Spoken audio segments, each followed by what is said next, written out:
And we're not muted, right? Good, okay, so people can hear. So we'll get started. We have a quorum. I've got 6:02.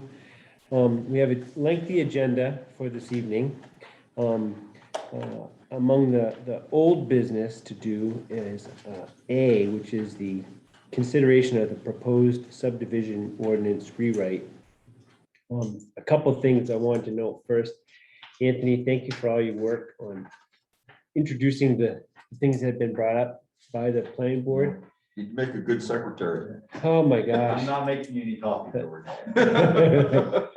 But a lot of work, so thank you very much for getting that done. And here comes Sarah. Hello, Sarah.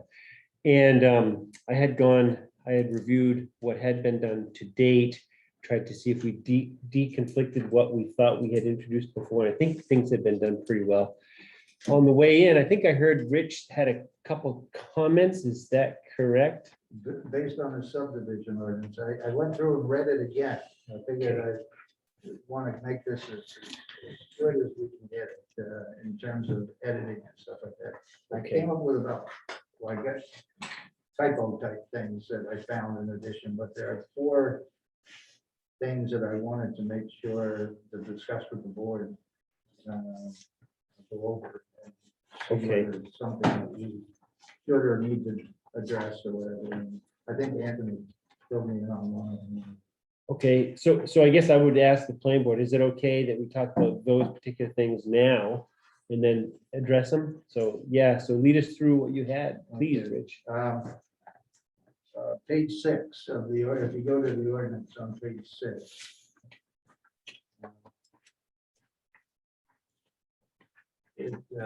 Paragraph 3 amendments. It says this ordinance may only be amended by the town of Belgrade meeting, the Belgrade town meeting. And my concern was, can we do it during an election vote or whatever? And Anthony informed me that that's basically a special town meeting, so that's fine. Page 13. Okay.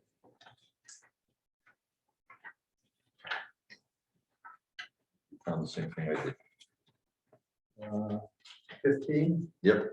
Yeah, well, everywhere in here, we got 12 copies and all of a sudden we have one that says 15. Yeah, I saw And I it. recommend that we change that to 12. Right, so where we are there is on page 13A, application form, Right. and it starts off with the number 15, changed to 12. Next, Page 33. I'm not sure we've addressed this or come up with an answer for it. Maybe we haven't. I didn't have my is it, comments, my previous comments, so I don't, it doesn't appear as if we've addressed it, but what I could call is it Horizon? D, What is it? Yeah. paragraph D. Okay, I still don't, that 62C23, I don't think is anywhere in the ordinance. Yeah. So we should come up with something there. Yeah, that it should be Article 8, Section 6B3. Okay, so it is there, we just, the reference was completely Yeah, off. right. George, can you please repeat that? Yep. So Article 8, Yeah. Roman numeral 8, Section 6.B.3. 6.B.3. Yeah, little b. Oh, the only other thing I had was, and Anthony had brought this up in one of his memos.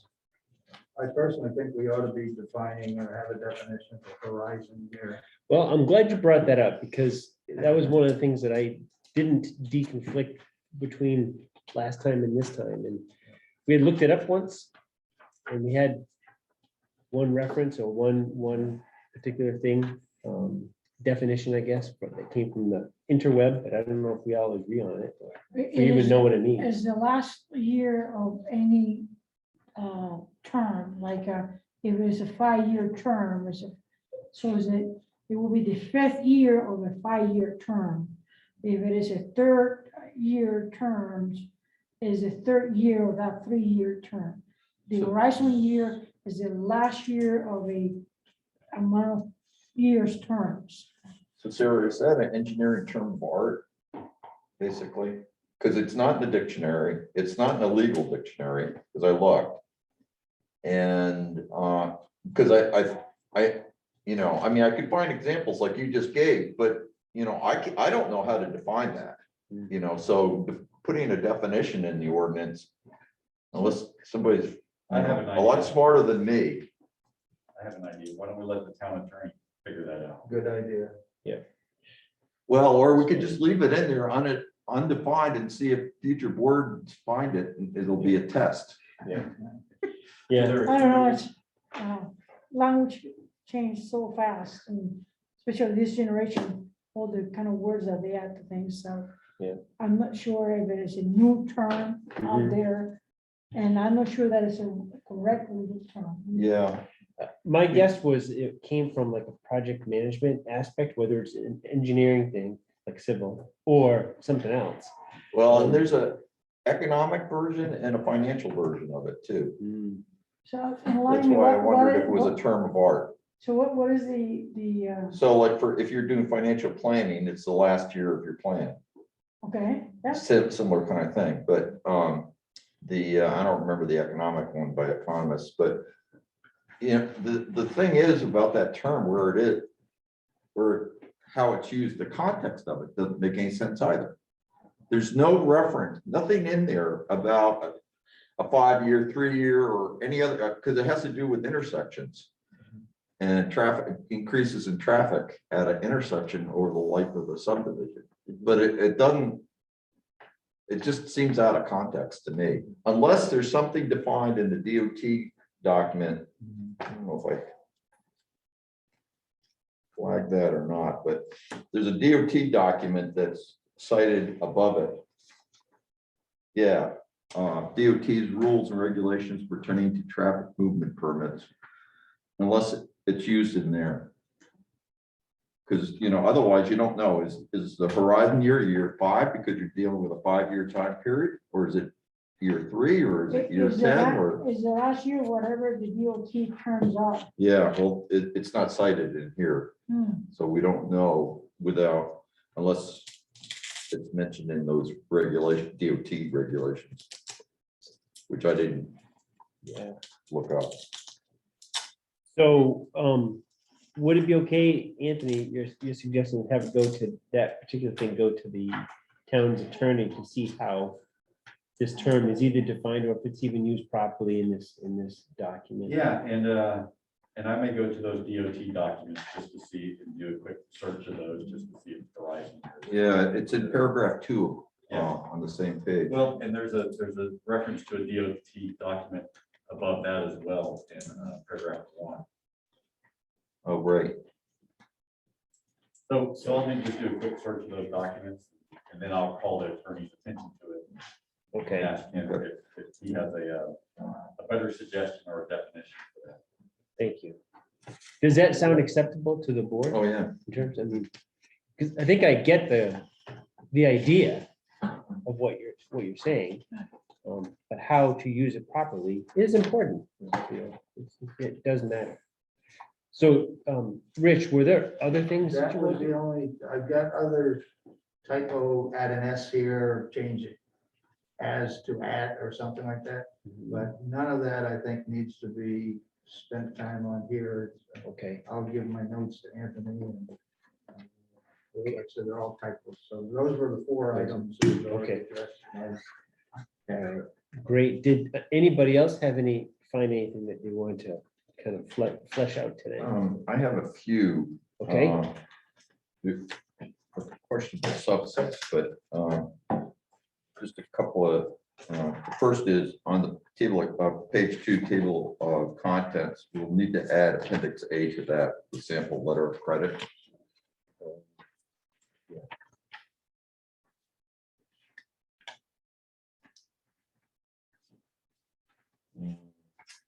Actually, maybe we dealt with everything else that I found.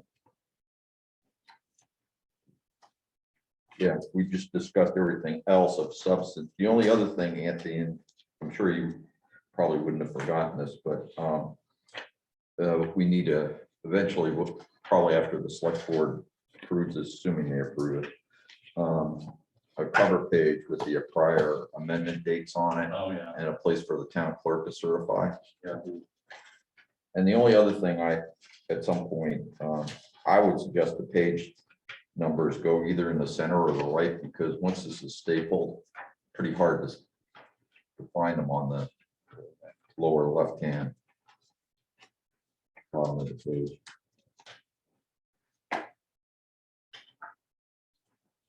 Good point. If it's bound, like right there. Yeah, Whether- right, if it's whether, bound. You know, ring or Just for- hard, Since we reference page number conservative, yes, that's all I have.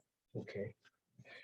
Sarah, did you have anything that you found that you wanted to bring up that has not been brought up? Yeah. My head is full. It is full, okay. That's, I guess, good, right? Craig, did you have anything that you want to bring up? Because all right, super duper. I think we've probably, well, first of all, we've done a lot of work. We came up, I think, with some good things at the end that you brought forward. And then we talked about ways to make it work, and I think we have a good solution right here for a proposed language of a revised ordinance. I'm happy to get this to go to the select persons, if this board is too. I mean, with these other things we've talked about, so. So if that's the case, we're on, so Anthony, for this to move forward, this is, I mean, it's kind of minor at this point, but do you wish that we have a motion to, let me see, what's this gonna be called? Is this called our final? Is that what we're calling this? Well, I would suggest, Peter, a motion for the board. Recommend to the select board approval of this document. Okay. All right, I like that idea. Recommend approval of this document. So if the board is ready, I would entertain a motion for what Anthony just said. Recommendation to approve this document. And then I'll make a motion that we present this document to the select board for the approval, knowing that we've approved it as a planning board. Gotcha. Okay, so we have a motion I'll second. and seconded. Any more discussion on that? So all those in favor will do a roll call. So Craig, Yes. yes, Sarah, Yes, Yes.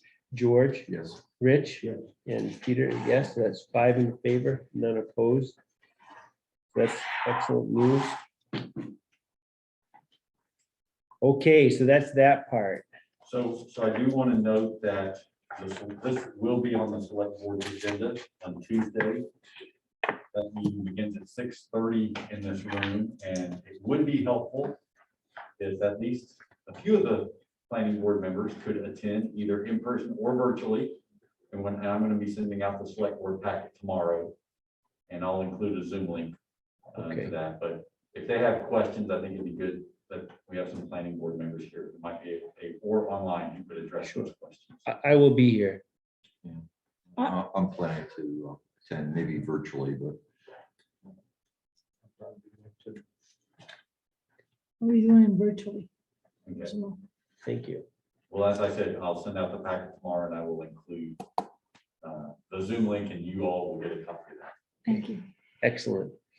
So that, if this is all good, then hitting the December 7th timeline is good, because this is what we've established already, which is the select person's meeting. Hopefully that meeting will go well. I made a note, Anthony, about the executive summary from Charles to be included. Oh, wait, okay, so we have that. Great. Excellent. I'm not going to reinvent the wheel. Right, no need, right? Anthony, is there anything one of us, Peter, maybe should be prepared to say in the way of introduction in terms of changes since the last time they've seen it, or anything of that nature? Yeah, that I would mean, help? Charles's memo hits the high points. And so just whatever, if there are 2 or 3 bullet points that you might want to touch on, Peter, perhaps any differentiations between minor and major subdivisions. Yeah. Well, and particularly that we've resolved our differences on minor subdivisions. And it's important to note that this will also comport with state law. That it's based on a model ordinance, but tailored to Belgrade's needs. That is a big deal.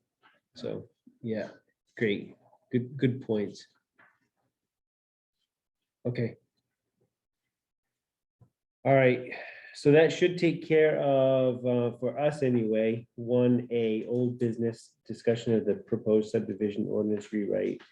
Next up is B, discussion and consideration of the commercial development review or ordinance amendments. So we had two things in there. One was the phosphorus export standards, and then two was the commercial solar and wind facilities and telecommunications towers. So, and if you all have the packet and have seen it before, it's at the kind of near the end, right? Not the very, very end, but after this stuff. And included was the memo came from initially, I think George had some recommendations for a way to amend 15B of the commercial development review ordinance. And when I read this, George, I thought this is exactly what we should be doing, referencing the documentation that the subject matter experts have, rather than trying to always have it in sort of codified in our own thing, which then gets out of sync the minute the standards change. Right.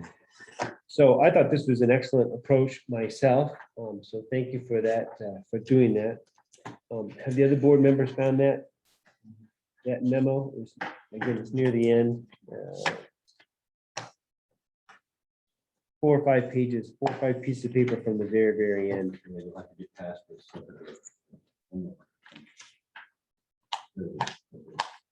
Yep.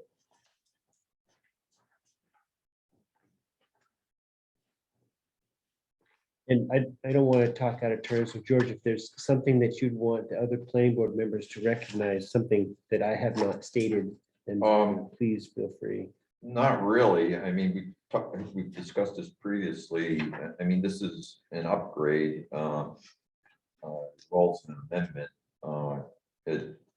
By incorporating DEP's standards and protocol, best management practices, we've made it easier on applicants because, the approach they take in Monmouth or in Winthrop or in China is the same approach they'll be taking here.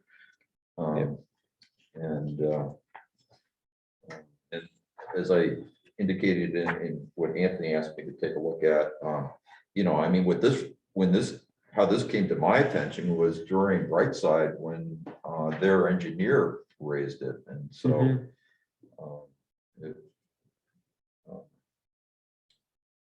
but it reflects better, what the standards need to be if we're going to adequately protect the Belgrade Lakes water quality from further degradation. Right, exactly. And that's a great example, when an engineer points to an amount that's in our own ordinance that's not consistent with state standards, then we're behind the 8 ball. Right. So by not keeping those here, right, point people to the subject matter experts table and standards, then we're better off, I think. We're not always out of sync, so. Well, and I like the fact that the language also says or as revised, so that Yes, if the DEP updates these standards next year, we're Right. still covered. I also like that too. That's a great way to go, I think. So I don't know, do any other board members have any comments about this approach? Because really, that's all it Similar is. kind of motion. I think so. I just want to make sure people have time to digest it and have something to say, because we're not really debating, what the numbers are or how it's done. It's just saying, rather than having it here in our ordinance, we're saying, hey, people, go to DEP's documentation, and that's where the methods are and standards are. So, I mean, the other thing too is then the commercial development review ordinance would be consistent with the revised subdivision ordinance. Right now, the two for the same lake would have different numbers. Right. It's a great point. I guess I'll make a motion that we recommend the select board approve this to bring to the voters. Thank you for the motion Second, and seconded. Thank you. Any more discussion on this? Well, thank you so much, George, for this. So I'll do a roll call vote again. And so, so Craig, Yes. Sarah, yes, George, Yes. Rich, Yes. and Peter. Yes, that's 5 in favor, none opposed. That takes care of the phosphorus export standards. Next up was the, or is the commercial solar and wind facilities and telecommunication towers discussion. So Peter, can I give just a short introductory statement to this? Please do. So since we've already talked about decommissioning, I figured that'd be a good place to start. Yep. On a, what will in essence be a solar ordinance, but also by doing so, we can kill sort of 3 birds with 1 stone, because we already have sections in the ordinance related to telecommunication towers and wind turbines. What those things really need right now is some decommissioning language. And so if we can agree on this, then once we agree on this, we can turn our total attention to the design and siting issues, and things that are going to be a little bit more complex in coming up with some regulations for solar. So this is the low hanging fruit right now. This is a starting point, right? Yeah. And hopefully it'll help us get down the road. Peter, I agree with Anthony with one exception, and that is, I think we need to take another look at the visual impact standard that we currently have that apply to these 2 types of facilities. It's pretty loosey-goosey. There's not much there that we can hang our hat on. And so, you know, you risk having, not that I particularly think that Belgrade's ever going to see a commercial wind facility. We just don't have high enough elevation, but you know, do we want another telecommunication tower that's visible from every lake? I mean, those are the kind of questions we need to be asking ourselves. Right now, I don't think we have anything to hang our hat on to even, you know, evaluate the issue. And George and I talked a little bit about this earlier in the week, and I don't disagree with that. I guess my concern and my priority is just getting something on the books as it relates to solar arrays before that moratorium expires, because we know that there are people champing at the bit to build some of those things, whereas, like George said, we haven't seen any interest from wind turbines. Just an example, I mean, a cell tower could be put up at any time, I suppose, but we know we're sort of under the gun to do something about solar arrays. And I think if we're gonna take that approach, I think first we need to worry about solar arrays, and once we clear the decks of that, then we could address. Yeah, no, I'm perfectly good with that approach. You know, if time allows, then I think we need to beef up that visual impact. But frankly, any other commercial development in town that was built on a lakeshore or any place else, you know, we would just rubber stamp the way the ordinance is written now. So, you know, it's a failing in the current ordinance. One thing I thought there, I was reading your memo there about areas of prohibition. And my first thought was that I was thinking more in terms of wind turbines and stuff, but is there any place in the town of Belgrade where anybody would ever think about putting a wind turbine operation or even a telecommunications tower that couldn't be seen from one of the lakes? Well, there's the one next to Jack Sutton's house, of course. Yeah, that's right. I don't know if there's anyone I that ever mean, put one up that wouldn't be seen by somebody on one of the lakes. Well, and yeah, maybe you're right, Rich. I mean, certainly the one next door to you, I doubt that's visible from the lake over. Yeah. Might be from Great Pond. Were you talking about the Ray Hammond? Yeah. Whatever. Yeah. It might be, I don't really know, but, and so maybe that's an unrealistic way to approach it, but Yeah, I'm pretty sure, yeah, you can see right here, it's from Great Pond, can you? and you can see the one in New Sharon. Yeah, Personally, I'll go ahead. So, I mean, we're gonna have telecommunications, and there's, like Rich says, there's really no spot you're gonna put it in Belgrade. You're not gonna see it from away. well, and that, you know, that's fine. The only, it's a matter of consistency, though. If that's the approach we're gonna take on telecommunication towers, we can't very well on solar say you can't see it from the lake. Oh, yeah, No, we can't. there's one tower for telecommunications, and that's what it is.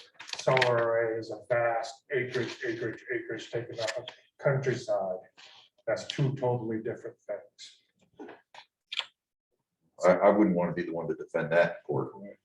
Because I think what you're saying is that from a legal perspective, right? Yeah. That the distinction will be, if you're gonna do for one, you can't not do it for the other. Really, you know, one single tower going up compared to 300 acres, that's quite a vast difference. That's not It the is a same thing. difference, It's not yeah. the same thing at all. Yeah.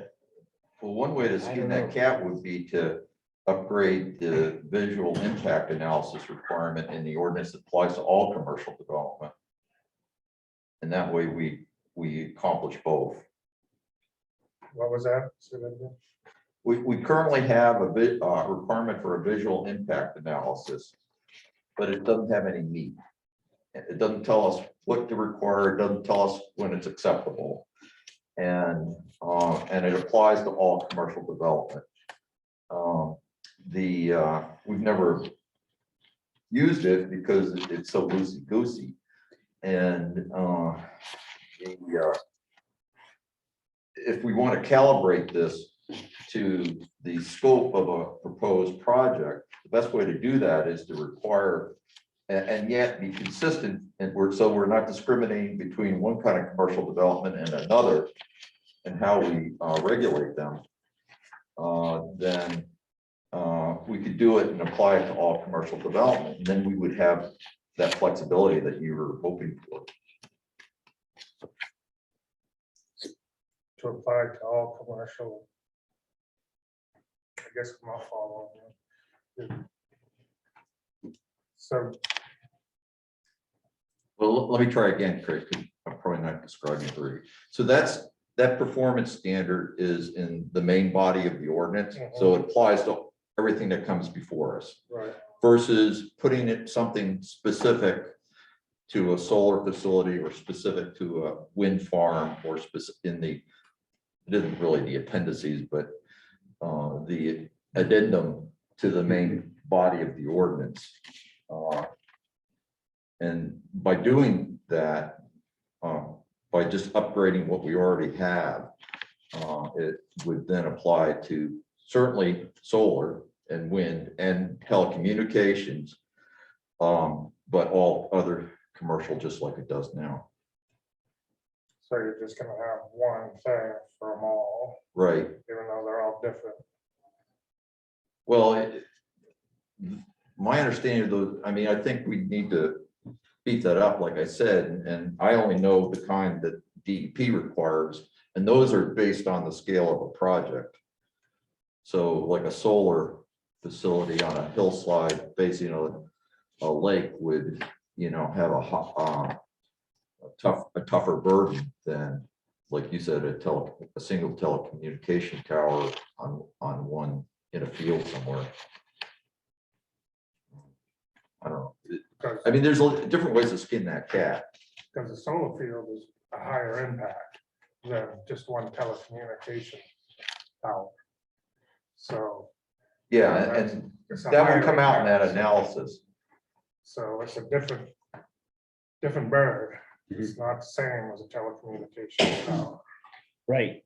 I mean, I know you and I have very different opinions of renewable energy, but But I don't want the town to get stuck in the position of discriminating against solar farms and putting us in a real tenuous situation legally. And that's a really fair consideration for the town, right? Because no matter how you slice it, if something happens that with an ordinance that puts the town in a disadvantage, that then becomes a bigger legal case, then that's an expense we probably want to try to avoid at all costs if we can plan for it appropriately up front. So from what I'm thinking that George is saying is to talk about ways to accomplish both things, right? Still allow things to occur where appropriate, right? At the same time, not be discriminatory, with regard to these activities that are coming down the pike, and plan for them appropriately by putting language in different parts that meet certain criteria. Yeah, but I don't feel it's being discriminatory with different levels of impact. You know what I'm saying? That's not being discriminatory. That's dealing with the impact that a certain thing has. Not, telecommunication tower, little impact. Hillside full of solar panels, large impact. Two totally different things. Well, and I agree with that, Craig, except that what the context of our discussion is about whether or not to prohibit it or evaluate it, analyze it and evaluate it through a performance standard. And what I'm arguing for is To do a performance standard. do it through a performance standard rather than an out and out prohibition. I think to prohibition. And if I'm hearing you correctly, George, what you're saying is that, once you do that analysis, it'll probably be pretty clear that a solar farmer had a greater impact and thus would need a different approach than might be a. And may not be approved, one of the possibilities is it doesn't get approved at the size that it's, or at the site they're proposing. Yeah. So who does the analysis and how's that, what's that judged on? Well, and I think, frankly, some of these questions might be best posed to the town attorney as what is a legally advisable way that we can analyze and consider the visual impact that a development would have sort of across the board for commercial development so that it affects an ice cream stand as it would a solar farm. Yeah, I don't really have a good answer for your questions, Craig. I mean, I have the same questions.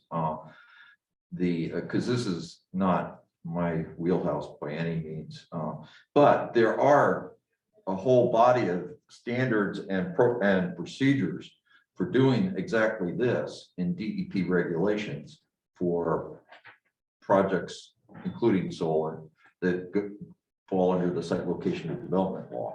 So one option would be to incorporate those by reference. Yeah, but we're also allowed to be above state law too. I mean, we can go beyond state law if we choose to. So just like every other thing. And so, Well, and again, if that's the feeling of the board, I think our attorney is usually pretty good about coming up with some solution that again is going to try to meet whatever it is that we're trying to achieve, but do it in a way that's going to hopefully protect us if we should ever be challenged in a court over it. I think it would be, in my opinion, it would be wise to get that advice. That way we know how we can even approach it, because if one answer is, yes, we can have proper language in there that allows us to have an evaluation,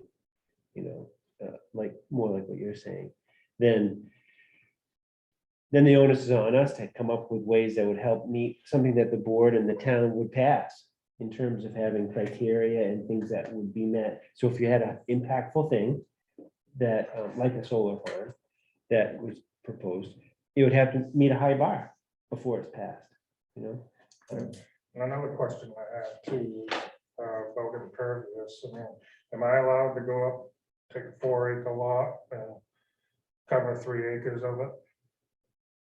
With a business or houses or driveways or 4-acre lot, cover 3 acres. I have to does a look. 20% impervious imply town-wide, or is it just shoreline and businesses, or how's that work? Are you talking about the 20% unvegetated surface in the shoreline zoning ordinance? It's just not in the shoreline. I mean, is it in the commercial as well? I mean, can a commercial business cover more than 20%? No, there's nothing currently like that. Other than, indirectly by virtue of requiring managing the stormwater and the phosphorus runoff. That's what we really fall in. Yeah, I mean, Yeah, because obviously the it's- more impervious area you have, the more stormwater you have, the more concern you have for phosphorus runoff, and the more you got to mitigate. So in answer to the question from I can't quote every part of it right now, but I think the answer is in the commercial development review ordinance, there is not a specific 20% lot coverage thing that would address what you're talking about, as is in the shoreline zone ordinance that was brought up before, right? Yeah, I know there isn't shoreline. Right, because we know that one there, but we're not finding it here. But I think what Rich and George are saying is that the more impervious stuff you have, then the more phosphorus or stormwater. That's what management. that's my point I'm getting to. You take an acreage and you just cover it with panels. That's just a bunch of little roofs. Well, you're absolutely right. I mean, stormwater and phosphorus runoff are going to be issues with these kind of facilities, Absolutely. just as they would be if stacked somebody- right on top of each other. just like it 10 would be feet if apart. somebody built a big warehouse.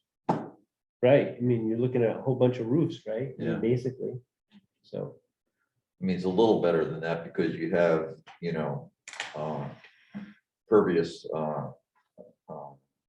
field or grass or whatever in between the individual panels, lines of panels, but, still, it's the same concept. Right about that. And so that's something that I think that so far we haven't even evaluated, but it's a good point. Yeah. And also a time frame. This isn't going to be ready for the town meeting. We're going for November, or is this what? I'm sorry. So the moratorium is in effect until May. I'm not anticipating this is going to be ready for the March town meeting. But I thought we couldn't, because, we're rushing to get the subdivision in there for tomorrow. I yeah, thought that was a deadline. well, pretty much. So, it's all, remember that once the select board approves this, then it goes to the town attorney for his review. So I think the hope is that we can get something done to have a special town meeting on the solar ordinance. And, sometime before the moratorium expires. Because when we voted on the moratorium, I asked them, I said, what It happens? can be extended. And The select board can agree to do that without voter approval for another 6-month period. So, and we'll do that if we have to, but I think we have to give it the old college try to get something done before the moratorium expires and put it before the voters. And if we can't, we can't. But by doing this, we're trying right now, right? I mean, Yeah. This is part of it, right? So, If we do, is it your understanding the select boards want to have a special town meeting? Well, I think if your work was done between town meeting and the end of the moratorium, yes, I think that they would want to have a special town meeting to allow the voters to consider the ordinance. Rather than extending the That's right. moratorium yet one more Rather time. than just extending for the sake of extending. See, I thought they were more interested in having a voter turnout. They were discussing it in November. Is my understanding. Well, that is a consideration. If they want a high turnout, then November would be the time to do it. Yeah. That's what they were talking about at the meeting. Yeah, but I also think that approach could potentially backfire, because there may be people who would vote against the ordinance thinking that if they do, we won't have solar farms in Belgrade.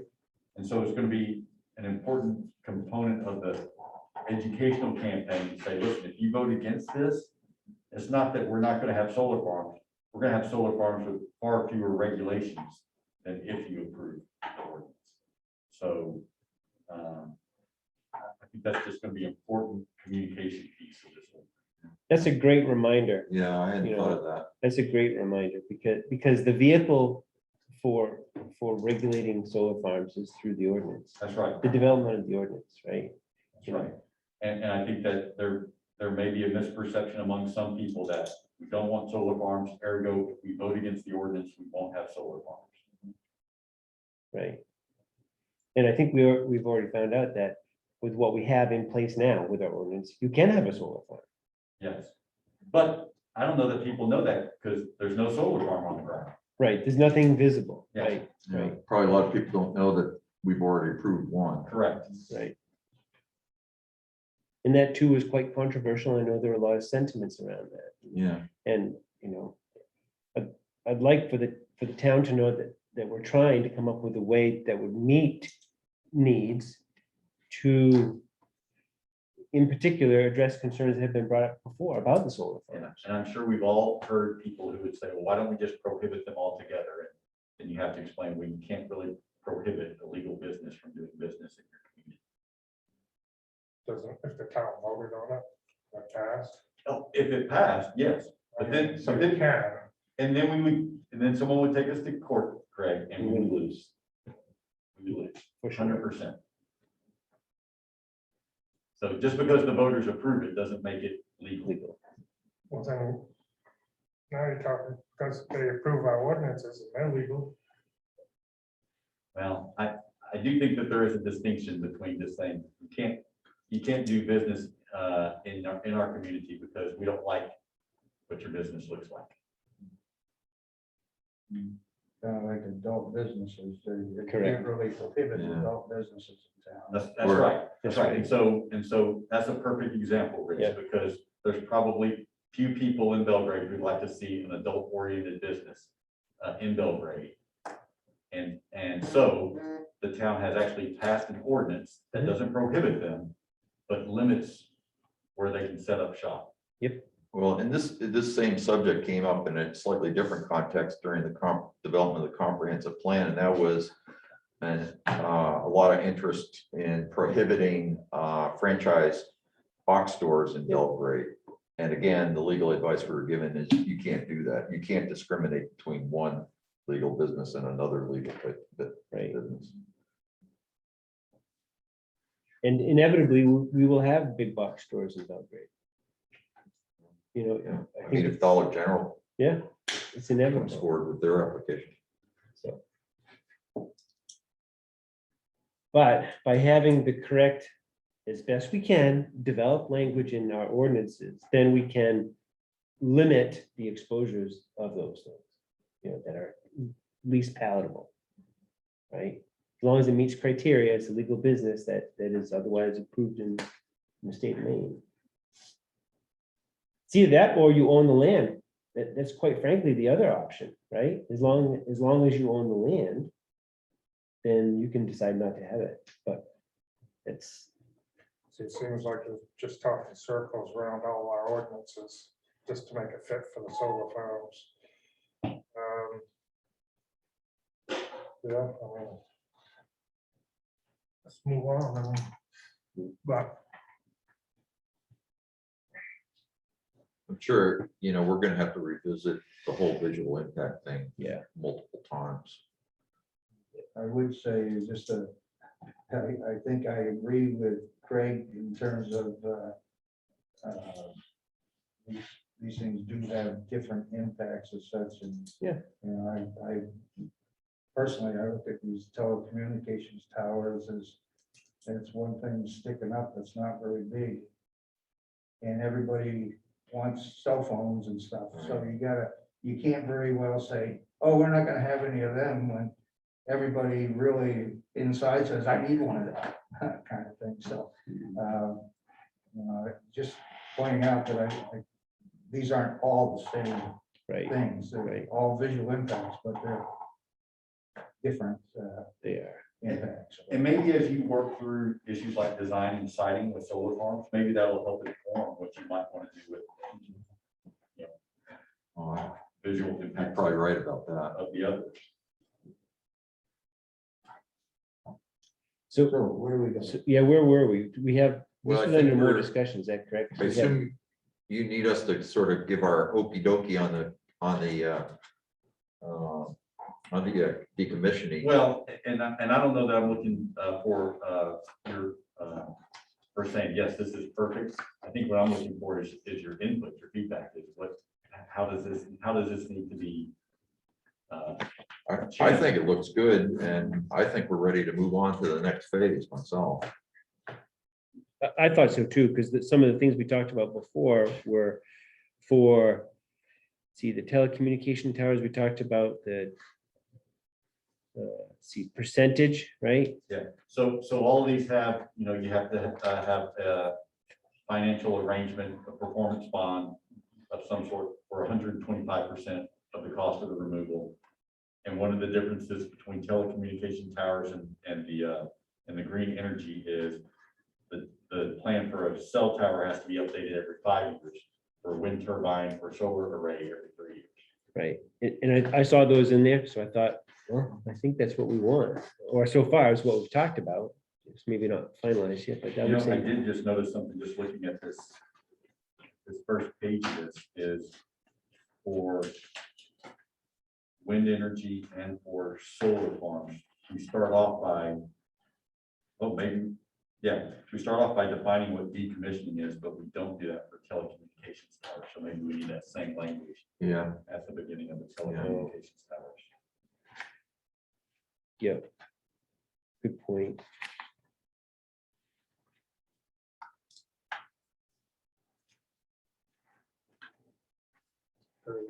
Solar, number one.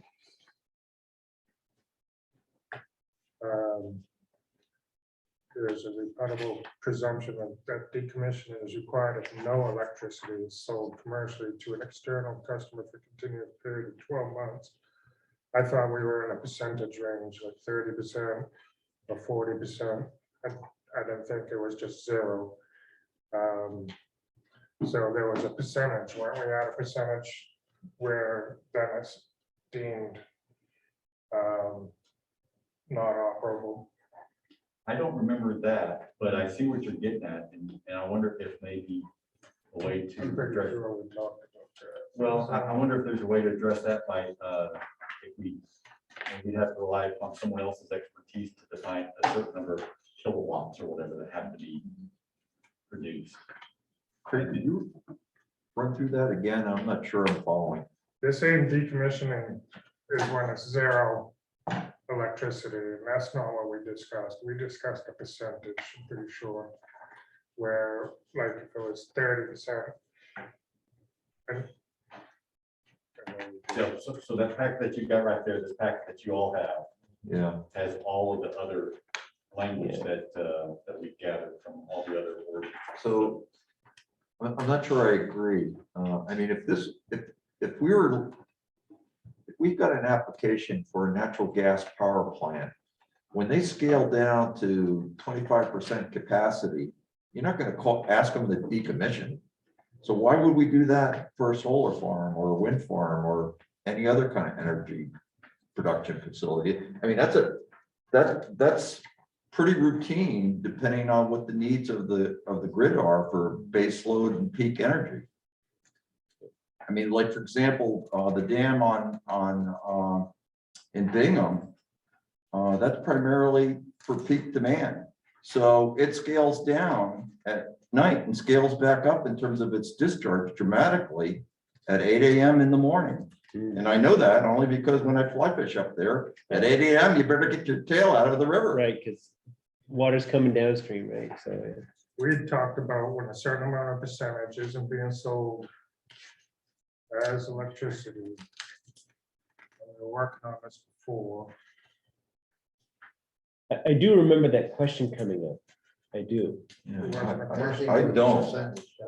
I don't remember the percentage. Yeah, either do I. I thought it was the difference between, if they're selling electricity or, Or making it. or producing it. Yeah, that was my recollection as well. It was the difference between generating electricity and selling it. Yeah, because that's not how energy facilities work. Right, That's not how the grid works. right. And maybe I'm wrong, but I was thinking it was just a question that had come up as compared to any kind of a decision that having a low range of operability would be a sufficient low-level trigger to say, yeah, they're going to decommission at this point. I don't remember that as a decision point at all. The thing I'm thinking back on is, I'm sure in my mind that we were discussing whether it would be based on sold or generated. Right, But what I don't recall off the top of my head is what was the threshold that you'd be looking at for whether it was, how much is being sold versus how much is being generated. There's got to be some point at which, do you sell 1 kilowatt a year, or do you sell or generate what? Yeah. Does anybody recall what we used as the threshold that went along with how much they were generating and how much was being sold? I know we. right. In terms of what we would regulate, you mean? At what point would we say it needs to be decommissioned? If they Yeah. only generated, what? I don't, If they didn't generate anything in the year, they did. what I recall, Oh, it's 12 consecutive months. right, zero Okay. Zero produced for 12 months It's right here. All right. was what some of the other language had, right? Okay. Or actually, the other language said zero. So, no, So Craig, is your concern that somebody would try to get around the regulation by, just selling a 1 kilowatt a year or something, 1 month a Yeah, year?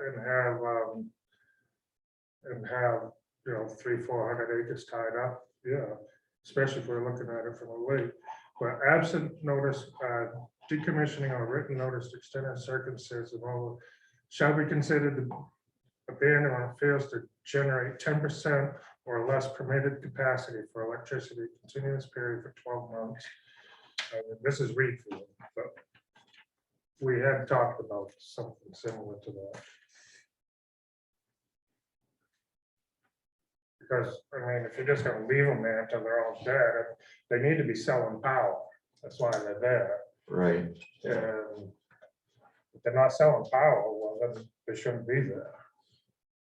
I agree with that. mhm, And if you're gonna go with zero, then you're letting 2 or 3, 4 panels keep 1,000 there. So,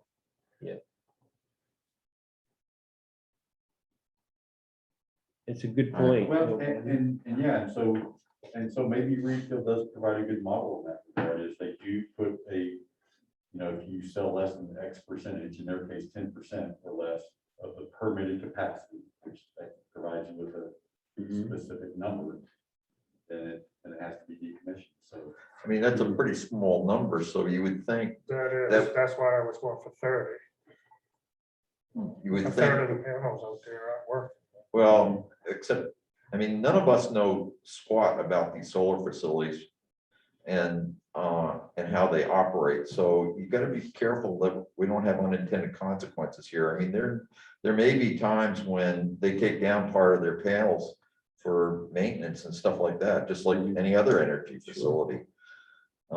Nuclear power plants, and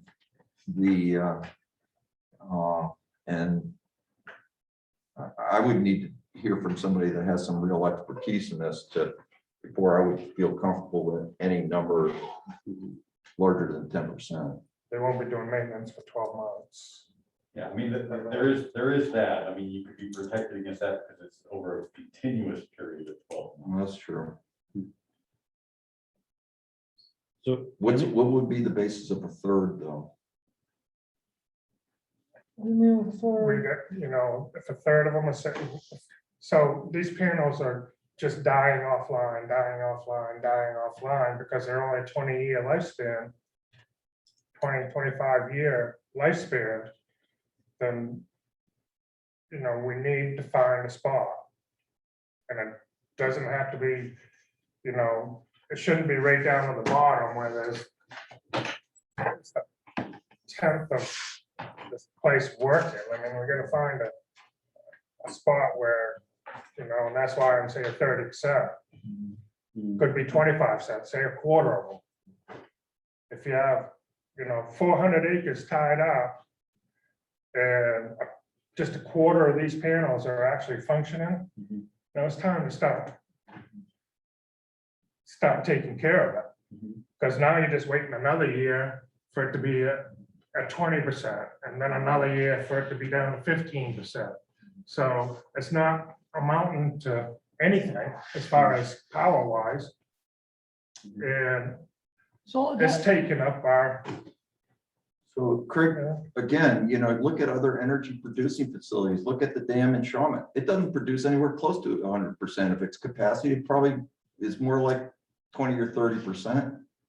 Would you argue to take that out? I mean, that's sort of what you're arguing. I mean, we're talking decommissioning here. We're talking about removing the whole thing, not only above ground, but underground too. You don't do that when it's still producing power and selling it. Sarah, do you have something?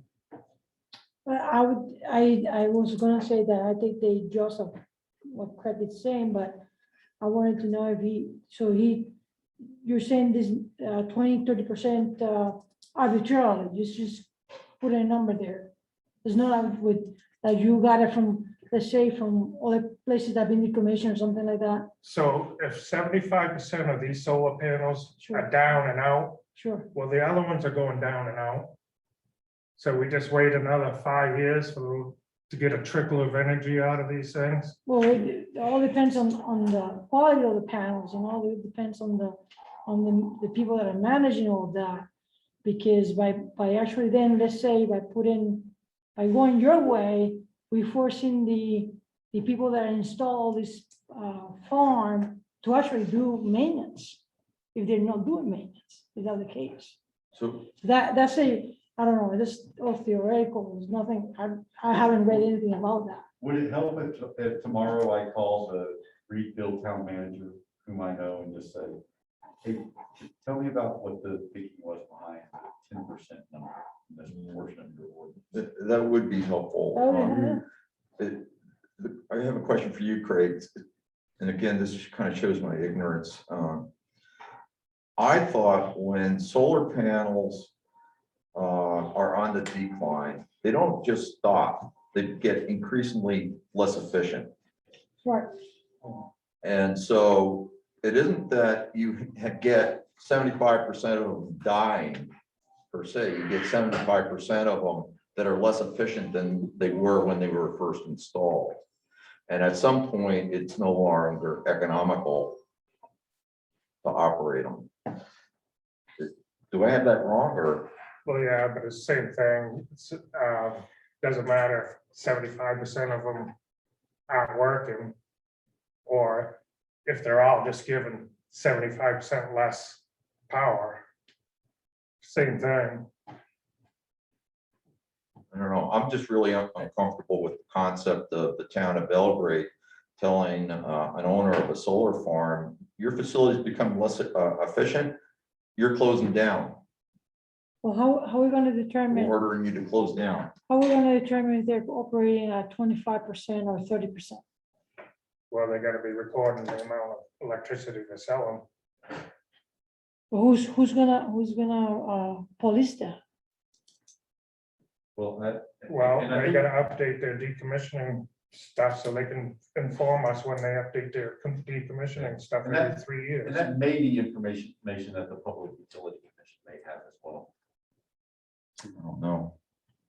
I I don't don't know. know if it would be just CMP or, but Craig's right, you know, we could require that as part of a 3-year evaluation. Mhm.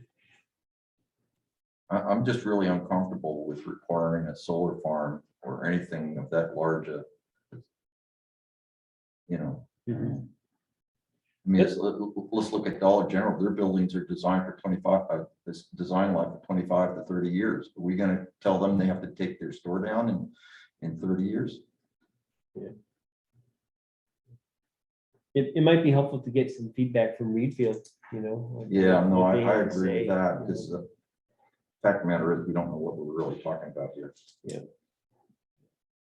Sarah, I liked your question though too about, are there standards that others, like scientific standards that could be used? Oh, yeah, I just don't know the circle operation of a solar farm. Correct. Like, N- I wouldn't know a clue of a circle operation of a nuclear facility. Same, right? So we could not, to understand how we can encourage or discourage certain things in the Mhm. operations, we need to understand that, I guess. Correct, correct. So rather than being arbitrary about something, maybe if there were some standards, we could have something to go by, right? It doesn't hurt to ask, so. You know, maybe Reedfield will be able to point to something. Yeah, I was just looking at Chelsea's, to see if they have anything, and all theirs says is that the system does not function for 12 months, which is essentially. Right. It's in the case of simple.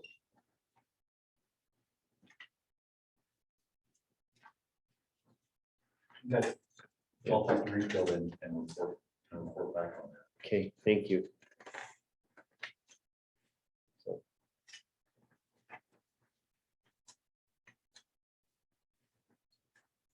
So on this particular topic,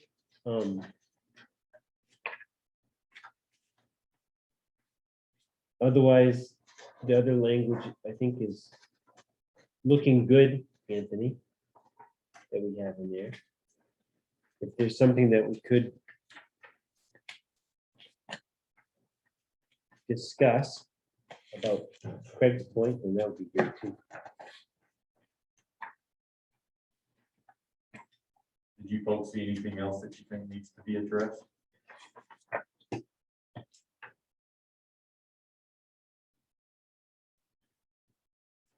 I did not, when I read through this, I did not see additional issues.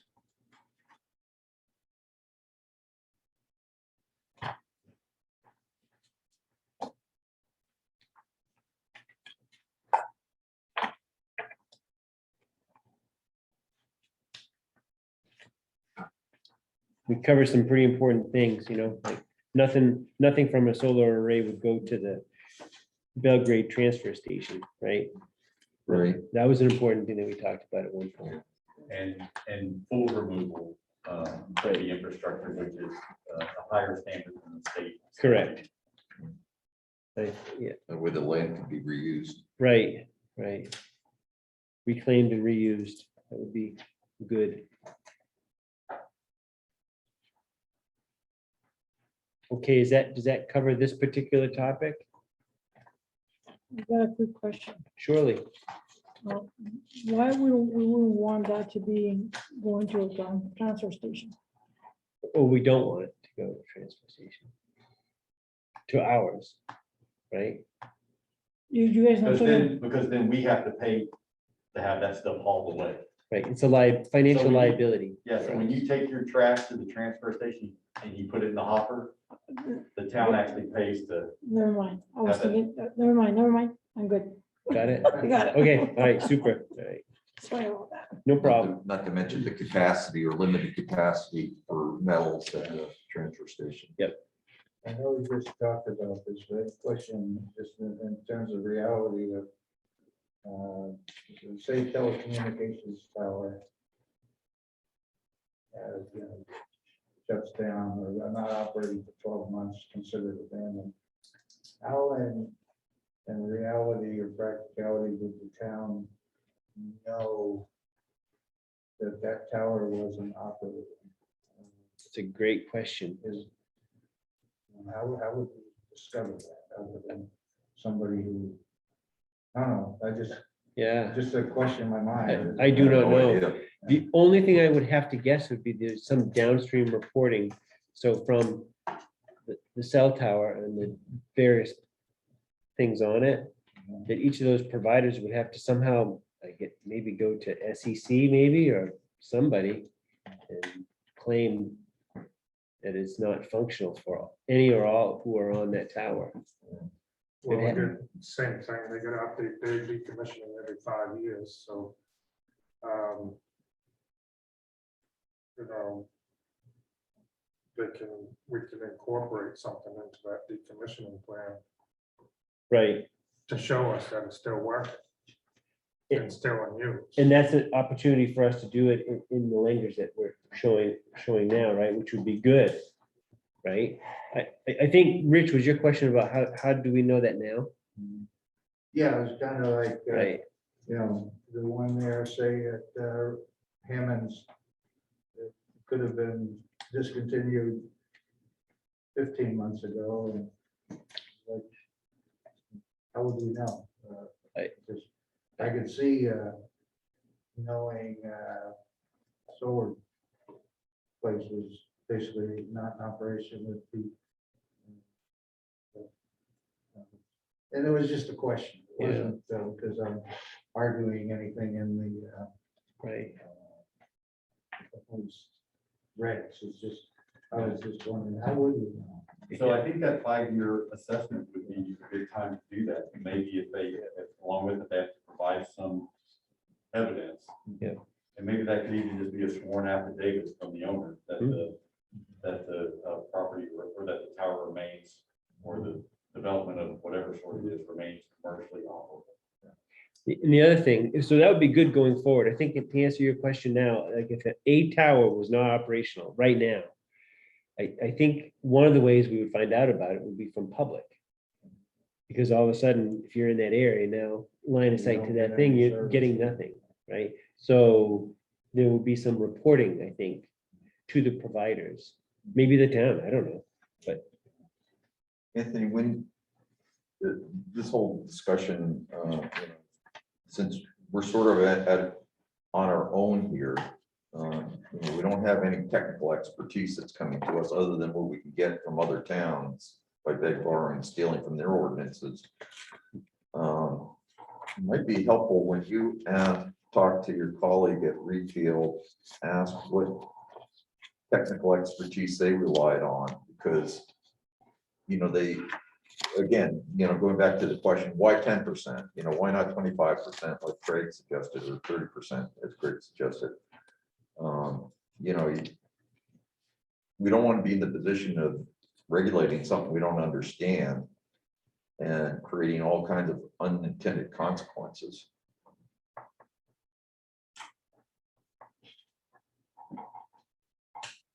I certainly don't understand. Right. Nor do I. No way to know. So are we okay with this so far then, on that particular topic? So are we all right then to move on to the next topic? Which should be new business, Shoreline application. This is from, So before you go there, Peter, so with this, where do we go next? So in other words, do you want me to pick out something and then, you know, we looked at decommissioning. We want to look at, you know, if we're working off the KV cog template, you know, maybe the next meeting. We cover the first 2 pages of that, which are the purpose, authority, applicability, definitions, and administration and enforcement. Just take. Where does, we had a discussion last time about citing prohibitions. Where does that fall into all this, which I've already produced a rough draft for discussion purposes? I think, George, that's probably in the next section, which is the specific application requirements. And in fact, that section includes not only the decommissioning language, but also the visual impact assessment. And then there's also standards for approval. So that addresses setbacks, height, fencing, signage, visual impact, maintenance. So it looks like between the 2 of those, that's the sort of the meat of the ordinance, and those are on pages 5 and 6 of the KB document. Excuse me, that's on pages 3 through 6. That's why you're using it. That's right, yeah, and it's the first, that first ordinance right there, Chris.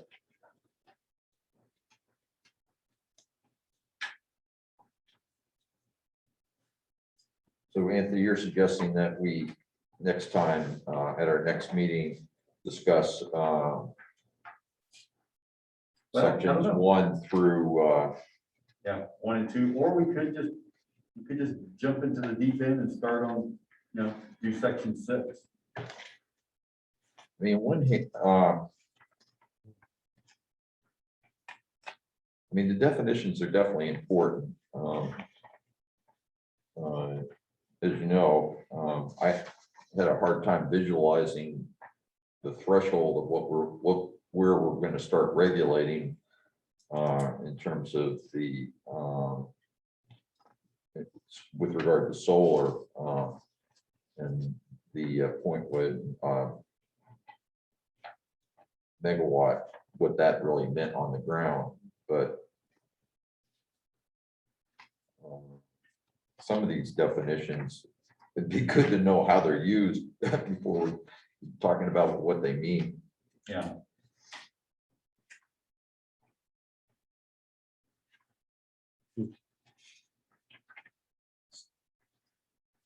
So to answer your question about where do we go next, does the board feel like we want to go into some of these sections, like section 1, 2, 3, perhaps 4? Well, and those seem pretty easy. I think we could frankly kind of come back to those at the very end of this process. Maybe we should devote our time right now, starting on section 6, because it's a meatier section.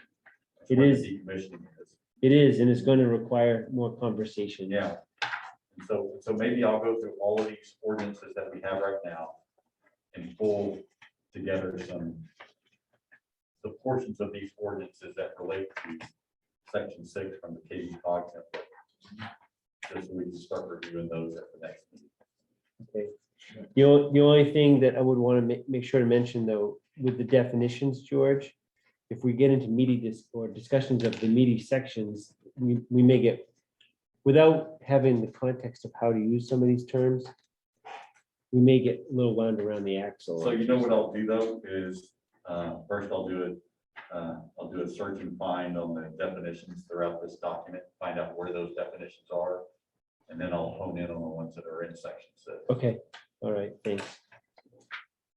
That way we could have substantive discussions without being all like bound up.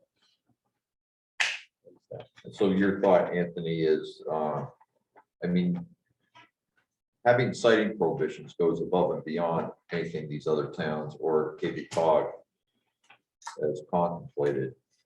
But the appropriate place to do that would be before section 6. Before you get into what an application would require. Yeah.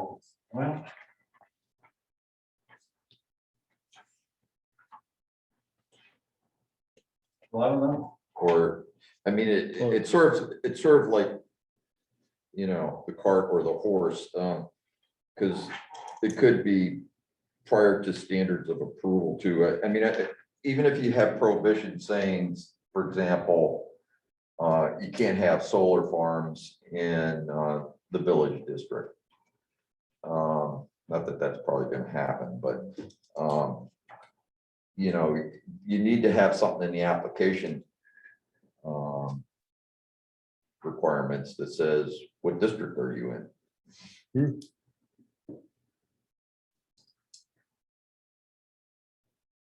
So George, did you say you've already drafted some thoughts on? Yeah, I sent that to you. And I Sorry, I think- slept since then. Yeah.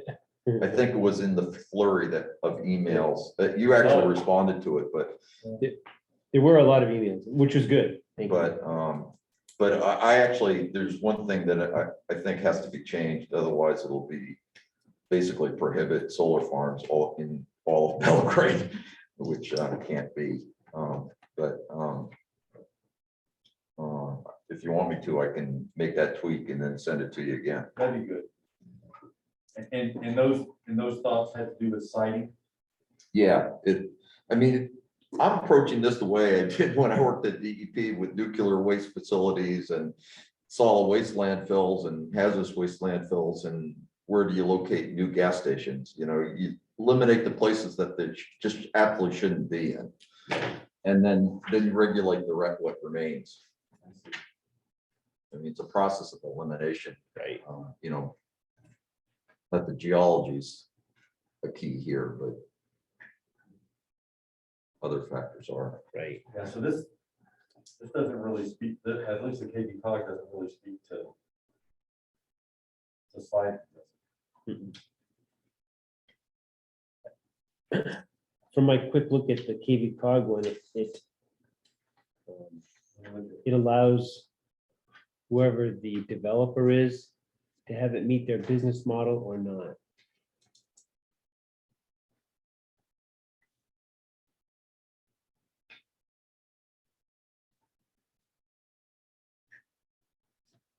I'm just looking to see if Greenfield has any of those sorts of standards.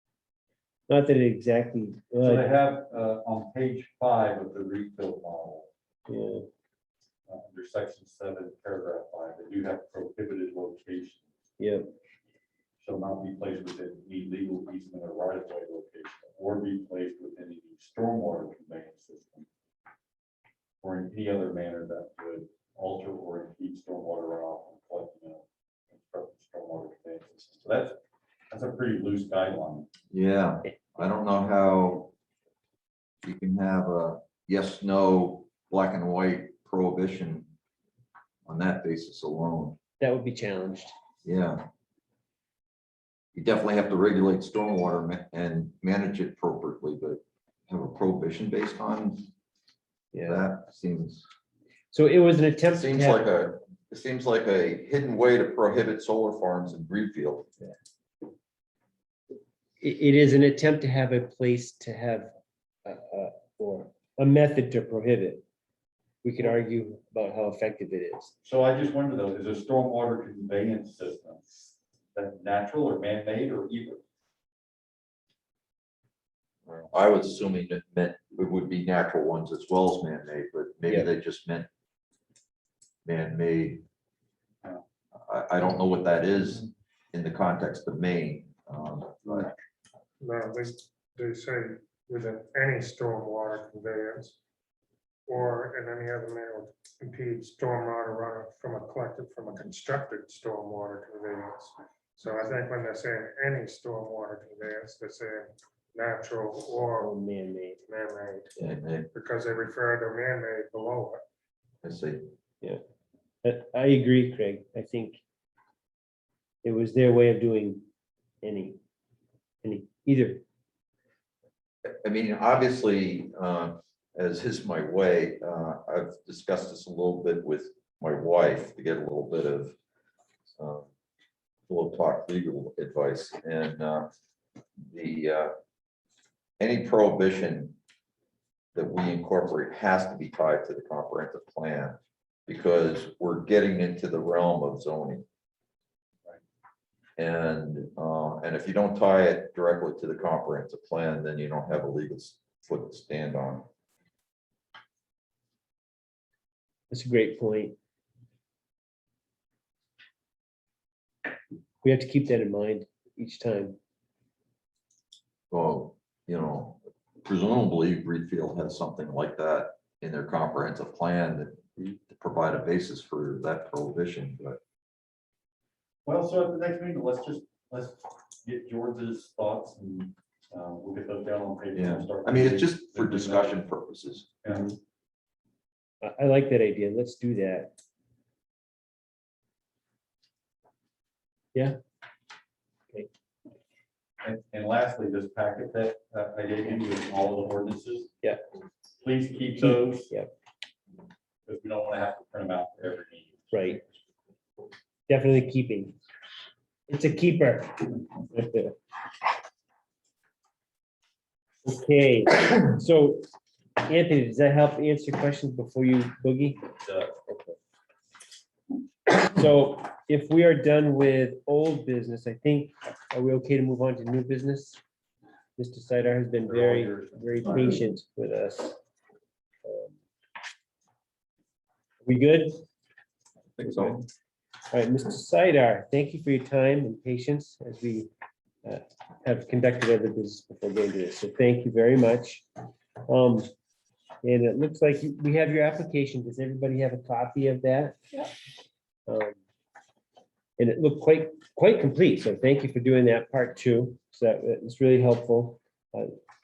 So what you are looking at 85 Golden Road on Great Pond, map 9, lot 39, is to repair and expand a porch by 4 square feet. Is that, Well, I don't think I put it as 4 square feet. oh, It's 2 feet, either 2 feet width and 2 feet length, which, once you take out, I believe is 40 square feet, or maybe 38, I guess it's 38. oh, Do you see okay. what I mean? It's like, Because currently it is, was it 4? it's 8 by 10 now. And we want to go to 10 by 12.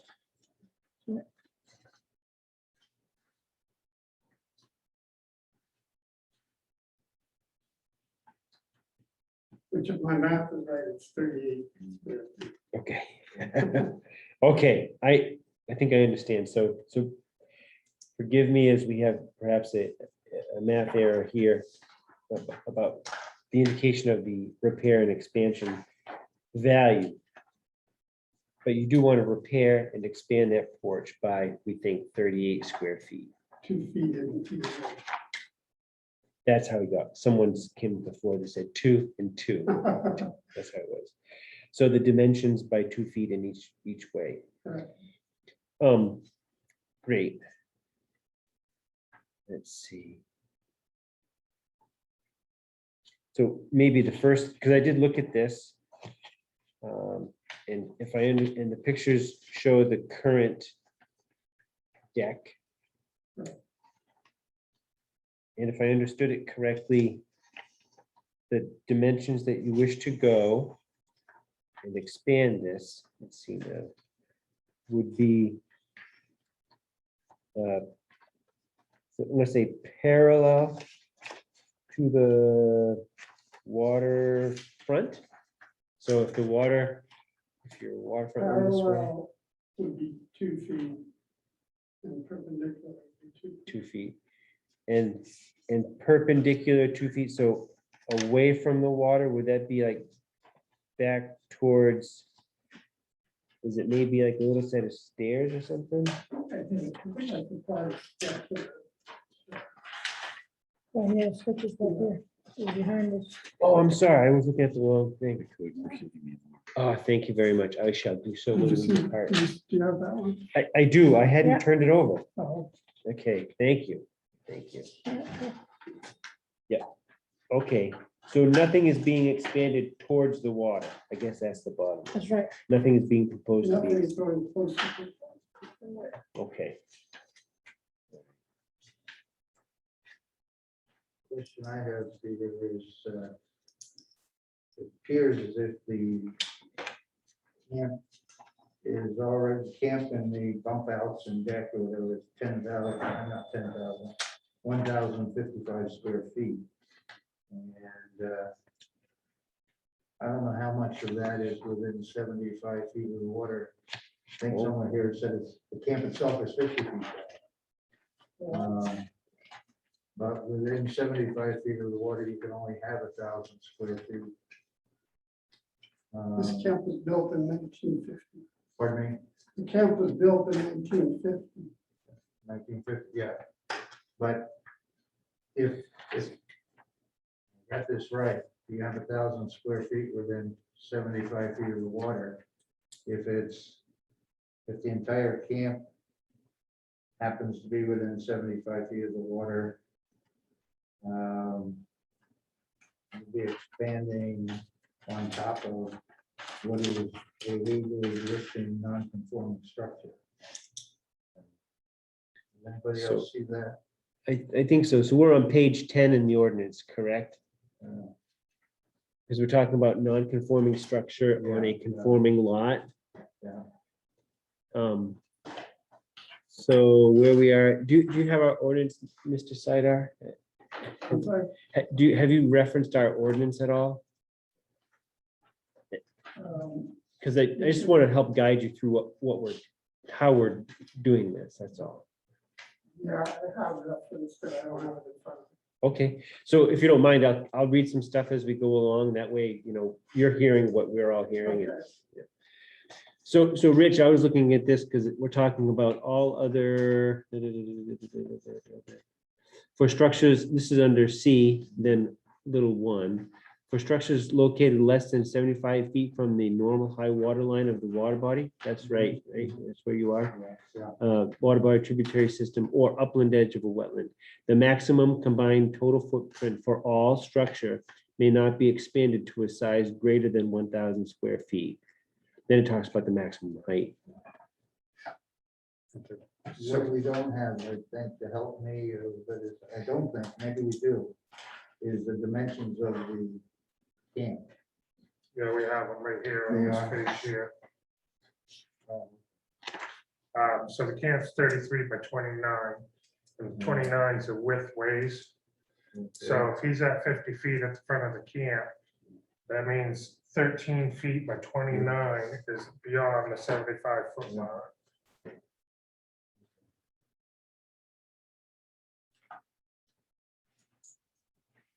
Yeah. 13 times 29. Sounds like it's probably okay. 13 times 29 is 377 square feet. So, so he would be under the 1,000 within the 75 feet. Yeah.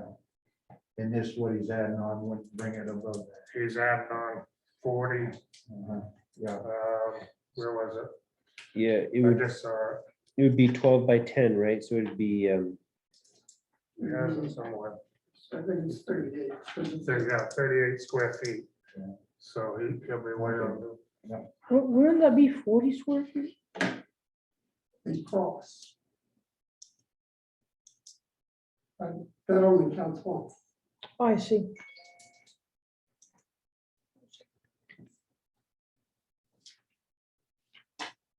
Greg, thanks for sorting that out.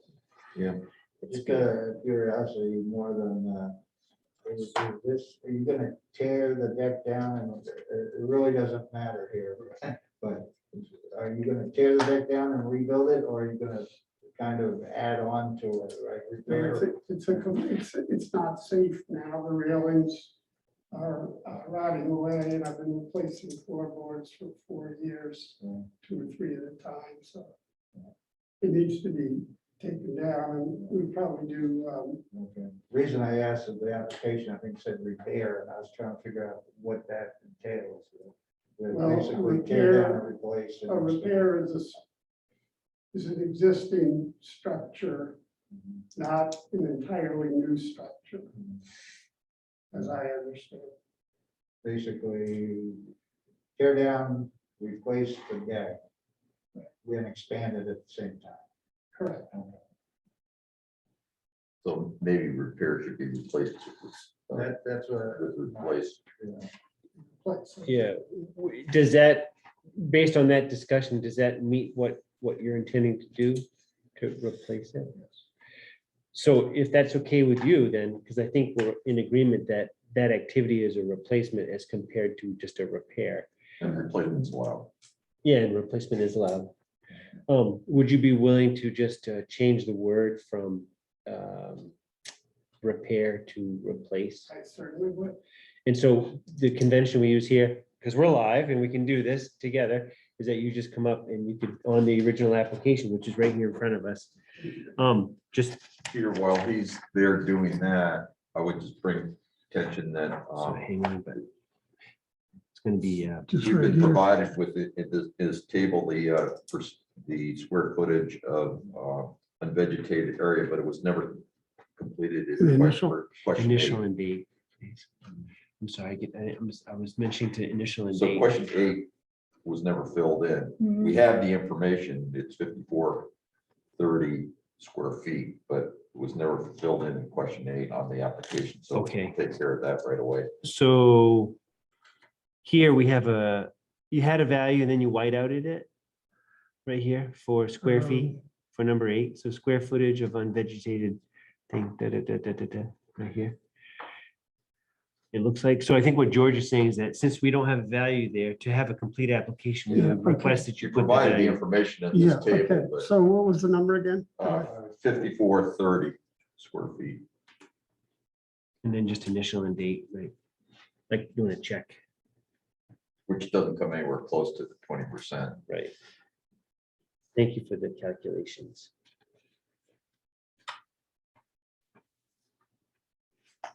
Thank you. Yeah, I Thanks just don't very know much. what that was. Yeah, okay. So just for everybody's reference, so Mr. Sidar has substituted the word replace for what was repair on the application on number 5 and initial and dated. And then on number 8 included the value 5430 as was the number on that other sheet. So for number 8. So are we good so far? Yeah, okay, awesome. Okay, what other questions do we have for the applicant at this time? What concerns do we have at this time? Basically, your deck is either gonna be block or some kind of footing that won't require significant. Yeah, no, it's just,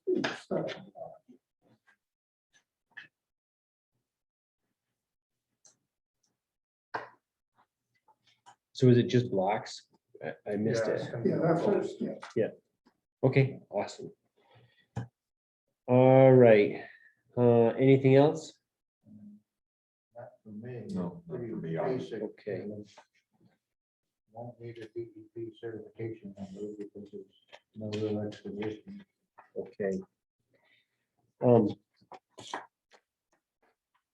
So we have a findings of fact document to go through. So Mr. Sider, this happens with every application. It does take a little bit, it's a little process oriented, but we have to document some things. So, okay, thank you for your understanding. Appreciate that. Board, are we ready to go to the findings of fact? Yes, yes. I think so. 10-4. So the applicant, just help me out, Mr. Sidar, is Tom and Ellen Sidar. That's correct.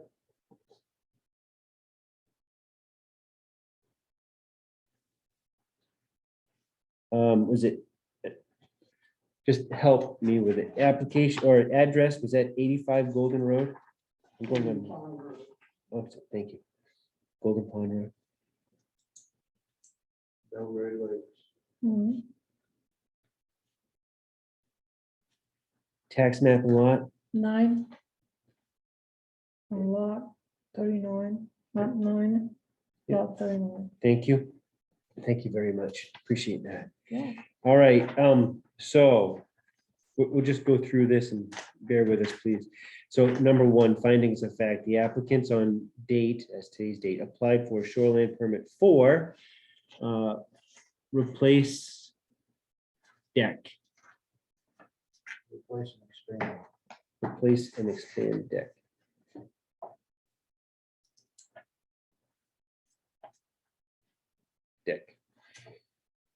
The application was presented to the planning board on today's date, which is the 2nd of December. Conclusions of law based upon the application materials, testimony, statements, evidence, documents, and other materials submitted to it, and the above findings of fact, the Belgrade Planning Board finds that the project is or is not permitted. So then we'll vote after we go through all these things. So under section 14, table 1 in the ordinance, and further makes the following conclusions based on the applicable provisions in section 16D of the ordinance. So number 1. Did you circle is permitted? Oh, I didn't, I mentioned it, but I didn't circle it, but I shall. Good, thank you.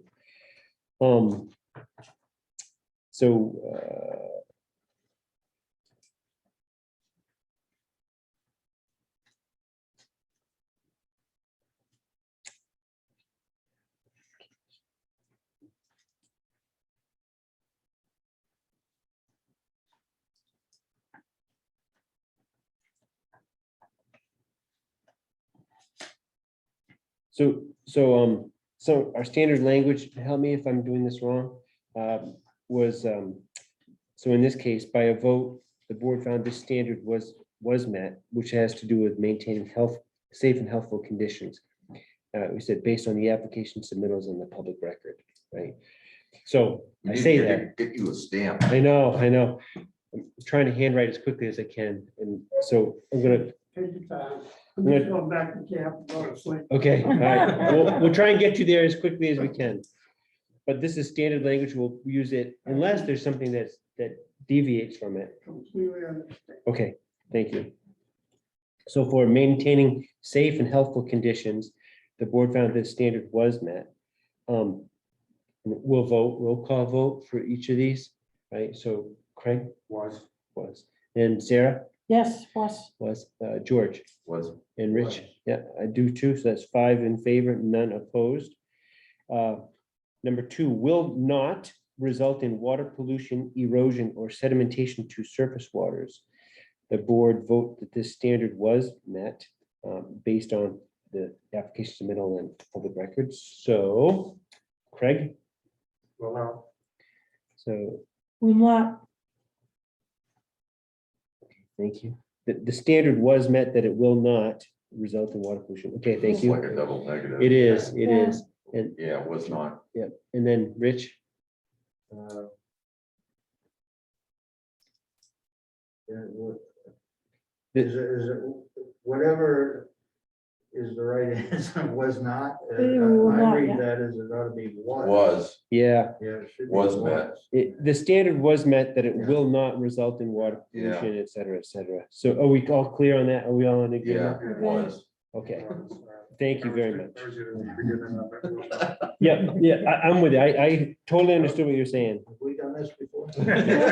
One would, oh, we haven't done one of One- these for a while, actually. And since we have, did we do it right? okay. Number 3, will adequately provide for the disposal of all wastewater.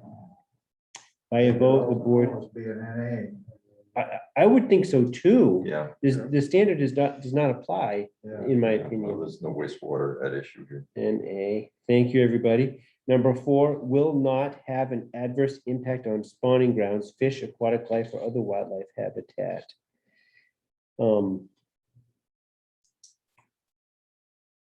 It was met. So by a vote, the board found this standard was met, Yes, was. that it was met. So Craig, you're saying it was, thank you. And then Sarah, Yes, it was. Yes. George, Rich? Was. It was met. I agree that it was met. 5 in favor, none opposed to this standard or this finding of fact. Follow your lead, so. 5, will conserve shore cover and visual as well as actual points of access to inland waters. By a vote, the board found this standard was met. Was met. So Craig, Yes. It We was. can That it just say was yes, right? Was. yeah, It was met. Was. and yeah, so, and I too think that it was, so it's 5 in favor, none opposed. Again, same standard language. 6, will protect archaeological and historic resources as designated in the comprehensive plan. By a vote, the board found this standard was met. Yeah, do you, I NA? agree with Yeah. that. Everybody agree that this is not applicable? It's like, Because we know where the archaeological and historic resources, and this is not where. It's not being expanded to downtown Village. Correct. That would be a big check. Okay, so that's that one. Number 7, will avoid problems associated with floodplain development and use. Floodplain development and use. By a vote, the board found this standard was met. So Craig, Sarah, It was. George, Was. Rich, Was not. I believe so too. That's 5 in favor, none opposed, same standard language. Number 8 is a longer one. We can go through those and then hit up NAs and then vote for whatever's left over. Okay with that? So number 8 is in conformance with the provisions of section 15, land use standards. By a vote, the board found that this standard was met based on the evidence in the record and further as follows. So A deals with minimum lot standards. I think that's, I don't know, I think that's not, It could be applicable. yeah, I was gonna say that it's It's not not, an issue, but it could be applicable. right, that it's not NA. So that it could be applicable. So we will vote on that one when we get through. B, principal and accessory structures. That's appropriate. That could be applicable. Campgrounds. That's an A. N A. D, individual private campsites. E, commercial and industrial uses. F, parking areas. It's also an G, roads and driveways. A. An H, signs. I, stormwater runoff. I think it could be applicable Can be. personally, because we're talking about increasing, I don't know, I'm just saying. I mean, it's I minor, think but it's worth putting in I there. think so. J, septic waste disposal systems. K, my favorite, essential services. L, mineral exploration and extraction. This is my favorite. Yeah. Yeah. All that gold mining Yeah. along the cliffs. M, agriculture. N, timber harvesting and land management roads. O, clearing or removal of vegetation for activities other than timber harvesting. You're not planning on cutting any trees or anything like that? Would you NA at this point. consider that still NA for this one? Yeah. I would agree. P, hazard trees, storm damaged trees, and dead tree removal, I'm sorry. Is that applicable or is that NA? Q, exemptions to clearing and vegetation removal requirements, exemptions to clearing. It's NA. It has to do with, I think, the violation. Okay, thank you. R, revegetation requirements. NA. S, erosion and sedimentation control. I think that's applicable. Probably not gonna affect anything. Right. It's- T, shoreline stabilization. U, soils. Also an A. V, water quality. I think it's I think that's minor applicable. thing, but it's. Yeah. Yep. W, we've tested this, I think, before, historical and archaeological sites. NA. X, resource protection. An NA, because it's not in that district. And then, Mr. Sidar, just so you know, the condition of approval needed to meet required shoreline zoning ordinance findings. In section D, we have a standard one that's on here. I'll just read it so you know. To manage stormwater runoff from new or expanded structures in accordance with section 15I of the Belgrade Shoreland zoning ordinance and the main DEP's best management practices. As outlined in the conservation practices for homeowners publication, such measures are to be put in place prior to building use. So this is a standing condition that applies to all permits unless deemed unnecessary by the planning board, based on the following rationale. So I'll just turn to the planning board. Does the standing condition still apply? It is a non-conforming structure with a slightly expanded deck.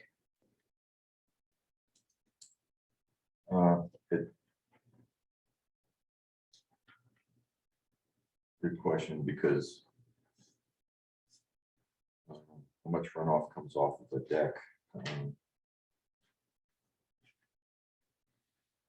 Yeah, it will be not much. It won't be much, but I guess it does apply, but I think it applies, although it's very minor. I would just point you to that publication and reference that, if you would. most of it's gonna actually drain underneath the deck. Which for 30%. I'm sorry. Theoretical, in theory, it will increase up by 30% Of the current deck. of the current. Actually, the current deck will be actually half, 50%. Yeah, 80. Oh, it'd be an increase of 50% from the because current the deck, current deck is only 80 square feet, right? And the new one's 120. is 120, so It's a 50% so increase. it's 38. Talking about 38, so it's 38 compares to 80. Yeah. Square feet, so it's a 50% increase of runoff. Was significant, For that somewhat. piece. I mean, yes. it was just a little bit anyways. So it's like a one drop, now it's gonna be two drops. So, All right, so for number 8, I think we should vote that the standard was about whether or not this standard was met on the evidence in the record, and the further as follows. And so most of these things were NA. There are only a few that were still applicable. Let's see, let me just, do you want to vote for them as a whole? I think that would be sufficient. Yeah, so as a whole, for the remaining things, there were 1, 2, half a dozen of them. They were all discussed. So that this was met. So Craig was, Sarah, it was, Was. George, Was, Rich, and I agree. So 5 in favor, none opposed. And none opposed. I'm gonna use the same standard language based on application.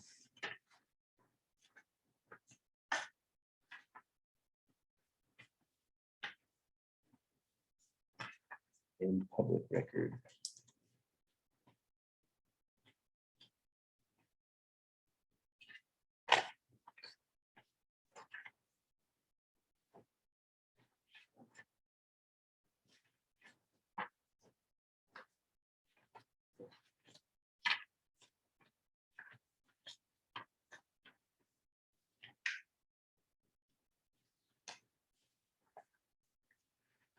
And then the standard, that's standard condition of approval is still in there. So that's the only one that we have in this case.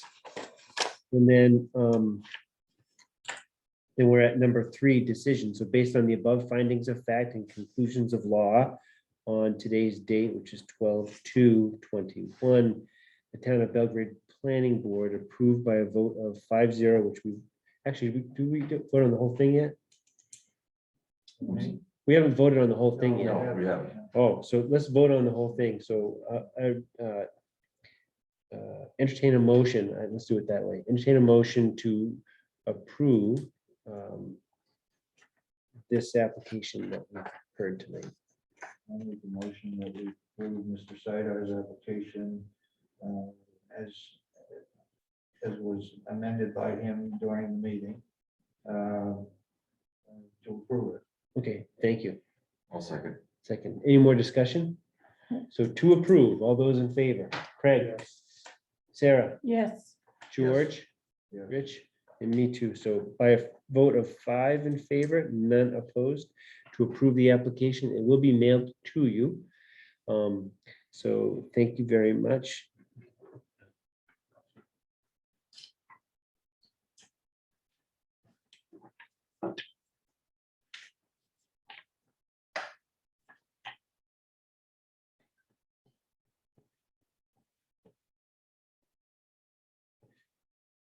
So for, Mr. Sard, do you have any other questions for us?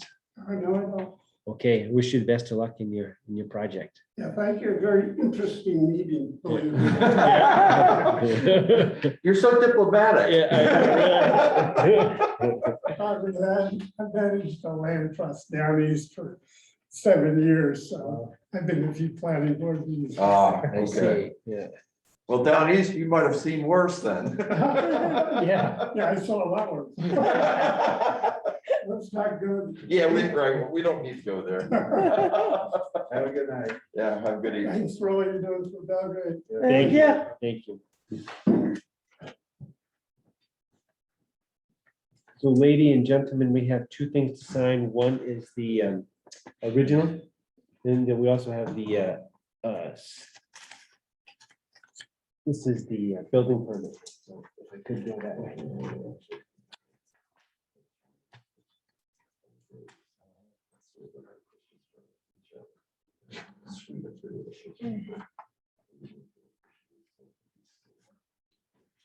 Thanks. There you go.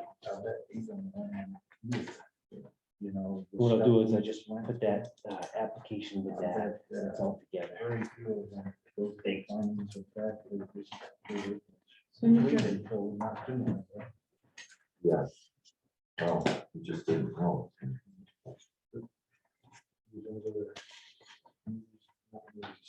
Oh, Ellen's. Well, that's why we're renting something to that we can take out. Stuff ourselves. Marcia and I went up to,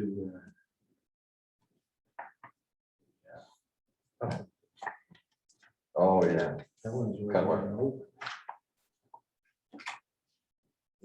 No, it was gonna stay. Thank you That's very all much. we're Thank you.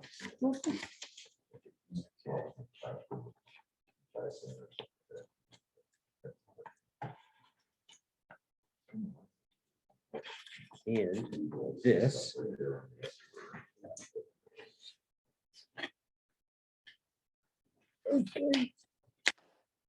So what I did was I kept the signed documents we just had, kept them together, and then the conclusions of law and findings of fact document, which was part of a larger copy that he gave to me, so I just kept that together with it too. So all those things are together with this, so that would be in the.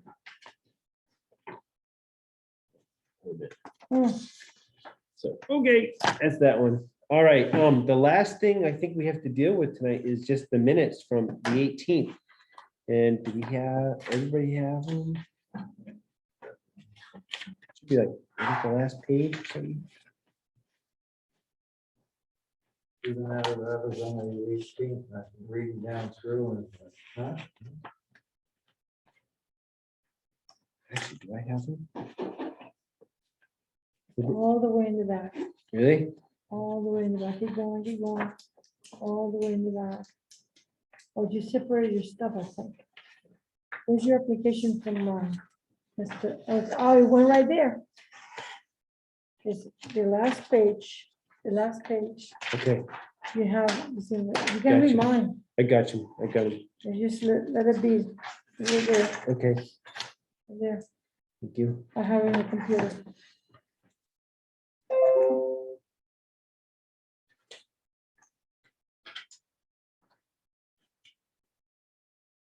Oh.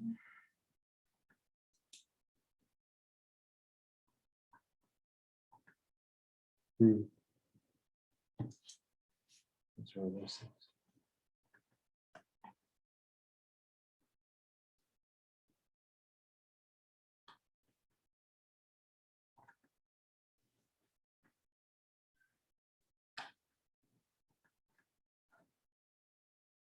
Which he did.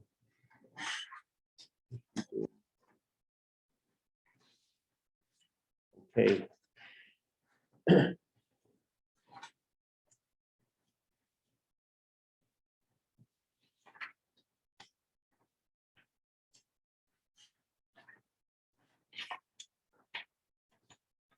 Everybody get through the minutes?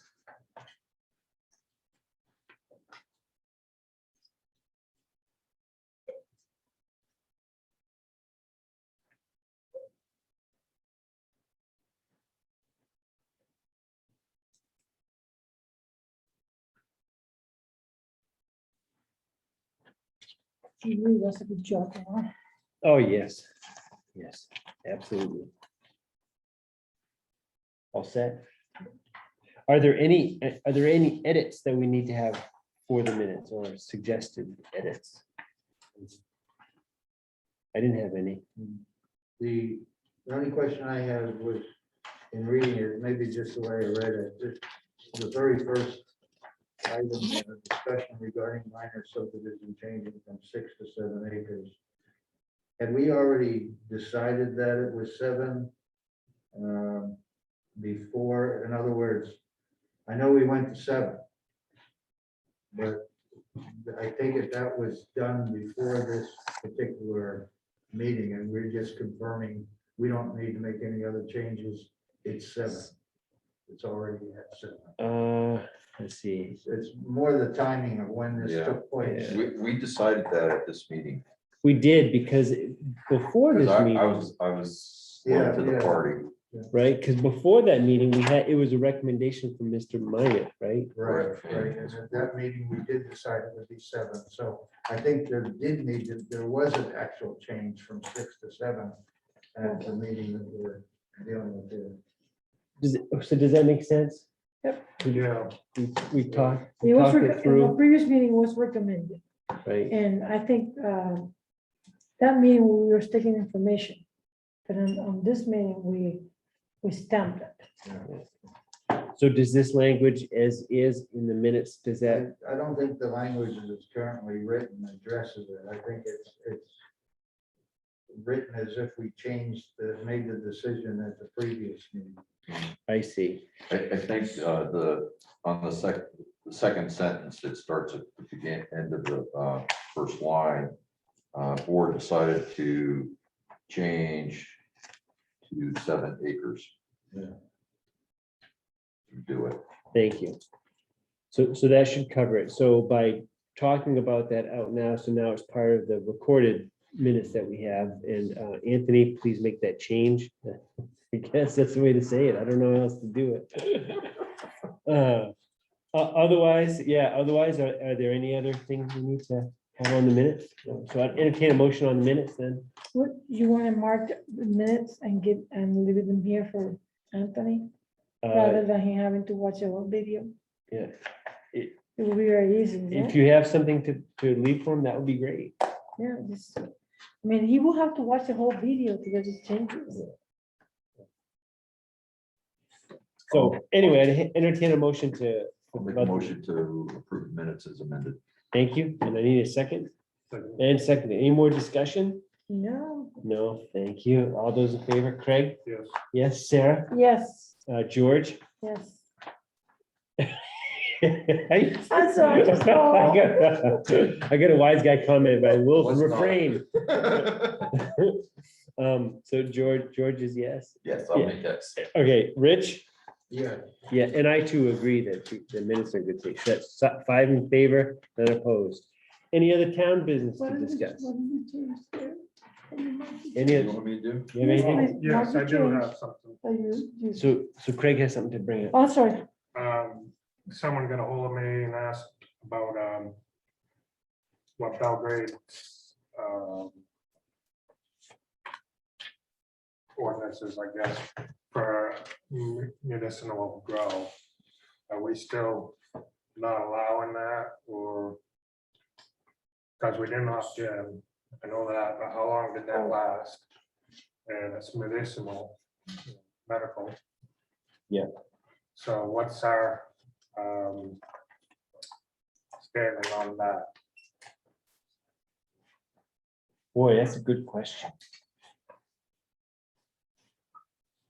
Say that again, Craig. I'm just. Someone called and asked what the standards are right now for medical grow in Belgrade.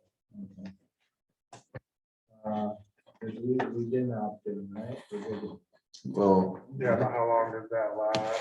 Yeah, does that apply to medical as well as recreational? I, be honest with you, it's been a while since we've dealt with this, so. I don't remember, and certainly with recreational, we had to opt in, which we never did, right. so that's essentially prohibited, I guess.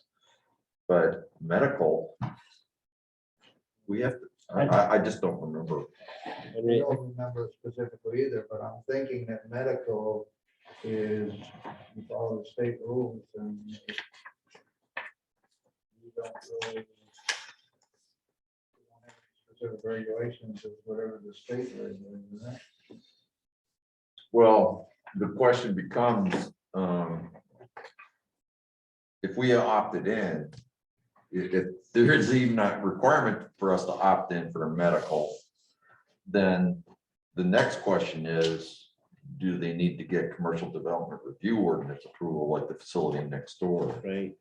But I don't know the answer to your question, Greg. That's a good question. I think we should pose that to Anthony. Anthony.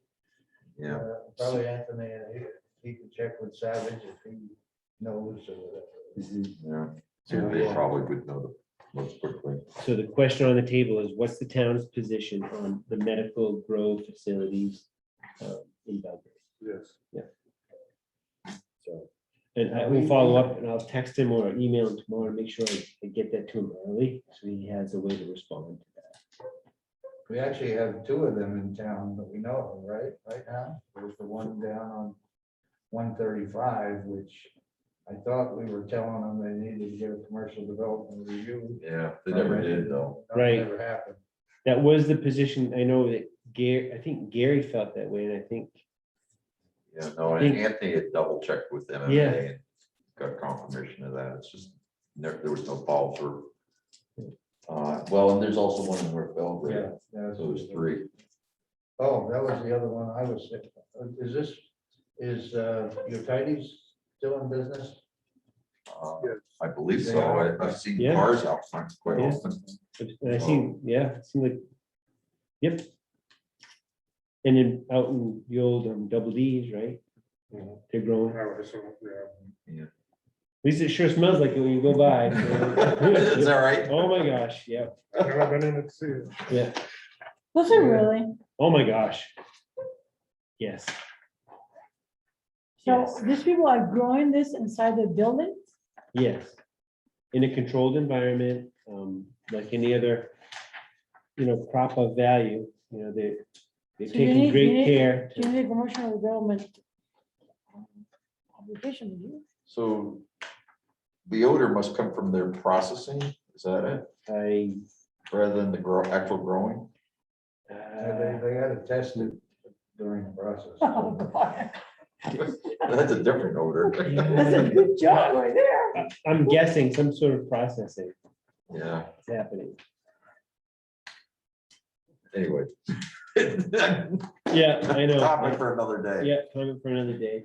So, does anybody else have anything to bring up? The only, I was gonna actually ask Anthony a question, but I'll just put this out there for people's information if they're interested. I was looking something up on Dan Newman's legislative website, and I stumbled across legislation that he sponsored and was enacted as emergency legislation to establish a water district in Belgrade for the salt contamination. Oh, And I didn't realize that. I suspect it's just to keep that option open, because the three choices would be a water association, which the PUC doesn't regulate, municipal water department, which, so the town would own and operate, and then the third option is a water district where you establish a, just like a school district or a wastewater district. Anyway, I thought that was interesting. I'm guessing that they did that just to maintain their options. But huh. Do you have any thoughts on what will actually come of any of the three? no, I don't know enough, but Yeah. my only concern with the whole proposal is where the new well is located, because it's real close to the source of the contamination. Mm. And I know when I was at DEP, when we were faced with that kind of a circumstance, we would give the town or whoever going to be the owner operator a 5-year warranty against contamination, so that it was on us to find a replacement well if it should get contaminated once you start pumping really hard, because a pump test is never the same, particularly in bedrock, which I believe this is a bedrock well. Is not, doesn't give you 100% assurance that you won't draw contamination to it. And I've made that, I've suggested that to the select board and to Anthony, but I don't know whether it'll get any traction, but that's my only concern with it. So you did, and I was at the last select board meeting, and the public can speak, so we just had to sit there and listen. But what's happening is the state's not given any designs or cost. They can't give a cost until they get a design. They don't want to do a design until they get an agreement from Belgrade. So Belgrade knows very little. And that's what the problem seems to be festering up in the select board. We don't have any details. Yeah. And we don't have answers to questions like that. Well, what if that gets contaminated?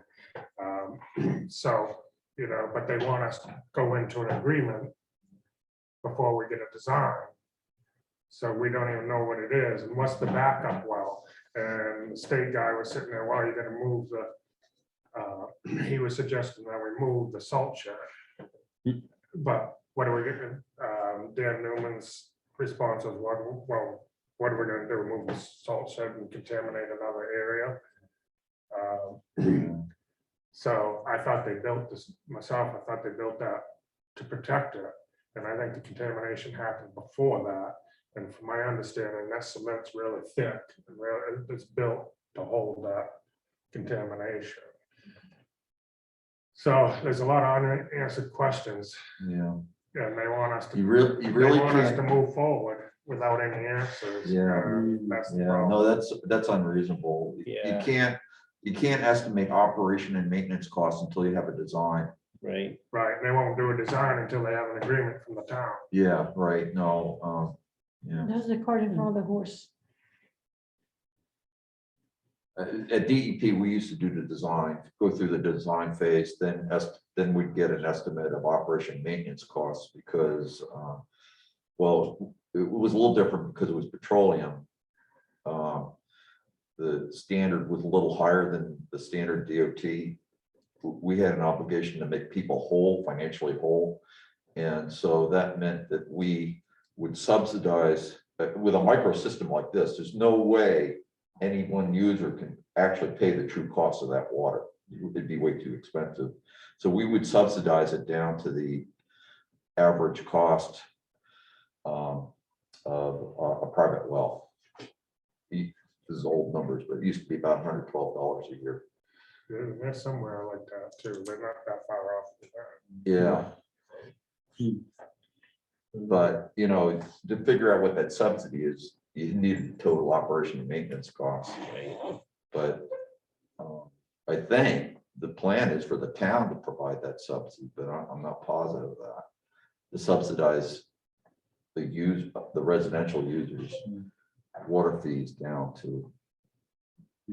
Rich, you were asking about one of the advantages of a water district or a water association rather than a municipal is we ran into problems where we were working with the town of Friendship, and the perception was that people outside of the service area would be paying part of the fees. And in that case, they wouldn't, but because they were going with a municipal water department.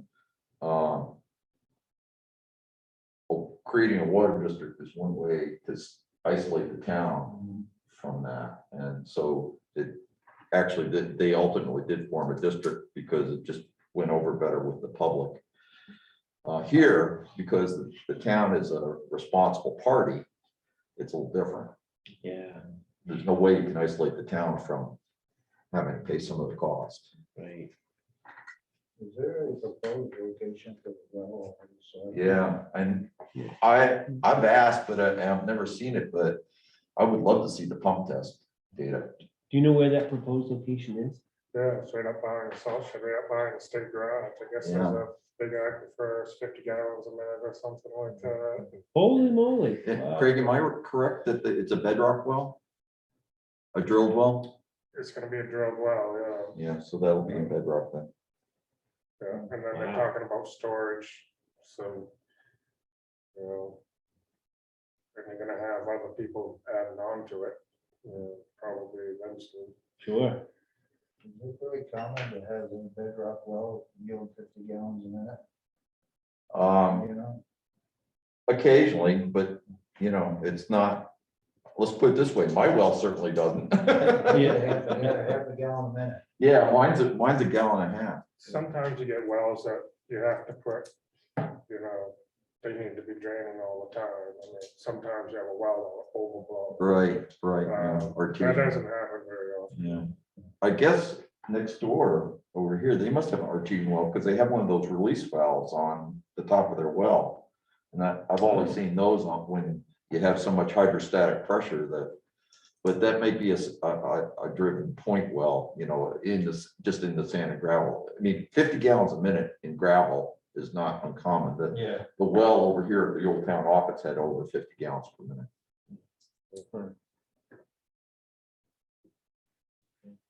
Wow. It's kind of weird, you're thinking that you drill down, like my well is 200 feet deep. And it finally found a half a gallon a minute. So, wow. Wow. We drilled a well in Whitefield at the Whitefield Grammar School, 400 feet. We found uranium. Really? We had to drill another well. I guess so. Wow. It's not easy treating uranium. Down in the village has down there, Yeah, the wells down in the village are tested positive. for Positive. uranium. Really? yeah. When they did the state did the road down there, they tested all the wells. A lot of them had uranium in it. Huh, so, interesting. Trying to think of one time some university did a study here in Belgrade. I know they did mine. I can't remember whether it was arsenic or uranium or what, but whatever it was, mine came back okay. But Well, mine was part of a university main study for radon. that might, And this was at the university outside the state. oh, that was the arsenic study done by I think it was Dartmouth. Yeah. Well, Very interesting. I didn't want to sound flippant, but with uranium, people like that. Right? I mean, people don't like it, but other people want it for things. What, like Iran? Yeah, exactly. Or getting the isotope that you can then process. Yeah, or something. well, keep make the teeth go I mean, it's a gamma emitter, so, Yeah. That's big. not- I mean, radon's an alpha emitter, so, your clothing will stop it. Yep. but- Piece of paper would stop it. Right. So. Well, anyway, anything else to discuss? No? All right, thanks, everybody. I think we did a great job. I think we're able to get something in front of the select board for next Tuesday. Whoever can make it, great. Love to see you there. Sarah, virtually. perhaps, Virtual, okay. yeah. From Puerto Rico, Oh, yeah. Okay. Again? again, Wow. last time this year. Peter, do you have any thoughts on whether there's a real advantage to coming in person in terms of us convincing the select board to go along with our recommendations or versus a virtual? My only, I guess, take on it would be in-person tends to go further Yeah, for whatever reason. well, sometimes when you're virtual, you get I read forgotten. something from Puerto Rico, you come in person. Yeah. I read it. The part, if I were, I may be wrong, but if there's any negativism toward it, it's gonna be that in this major subdivision stuff, you got all these standards for roads, sidewalks, driveways, and they're gonna say, what do you think we are, this, Waterville or Portland or whatever, we don't need all this stuff, but I may be wrong. Yeah, hard to say. Oh, still recording. But no, we are still recording, but if we're done, in that, entertain a motion to wrap up the meeting, so. So motion, I'm, second. All in favor? no, we are all. Everybody's in favor, we're Yes, ending, yes, so let farewell. me stop, so I can go, I think, end. Stop video. Hey, George, I went out yesterday, cut Marshall on a Charlie Brown tree that she puts on the porch for school ornaments that she gathered over the years. It's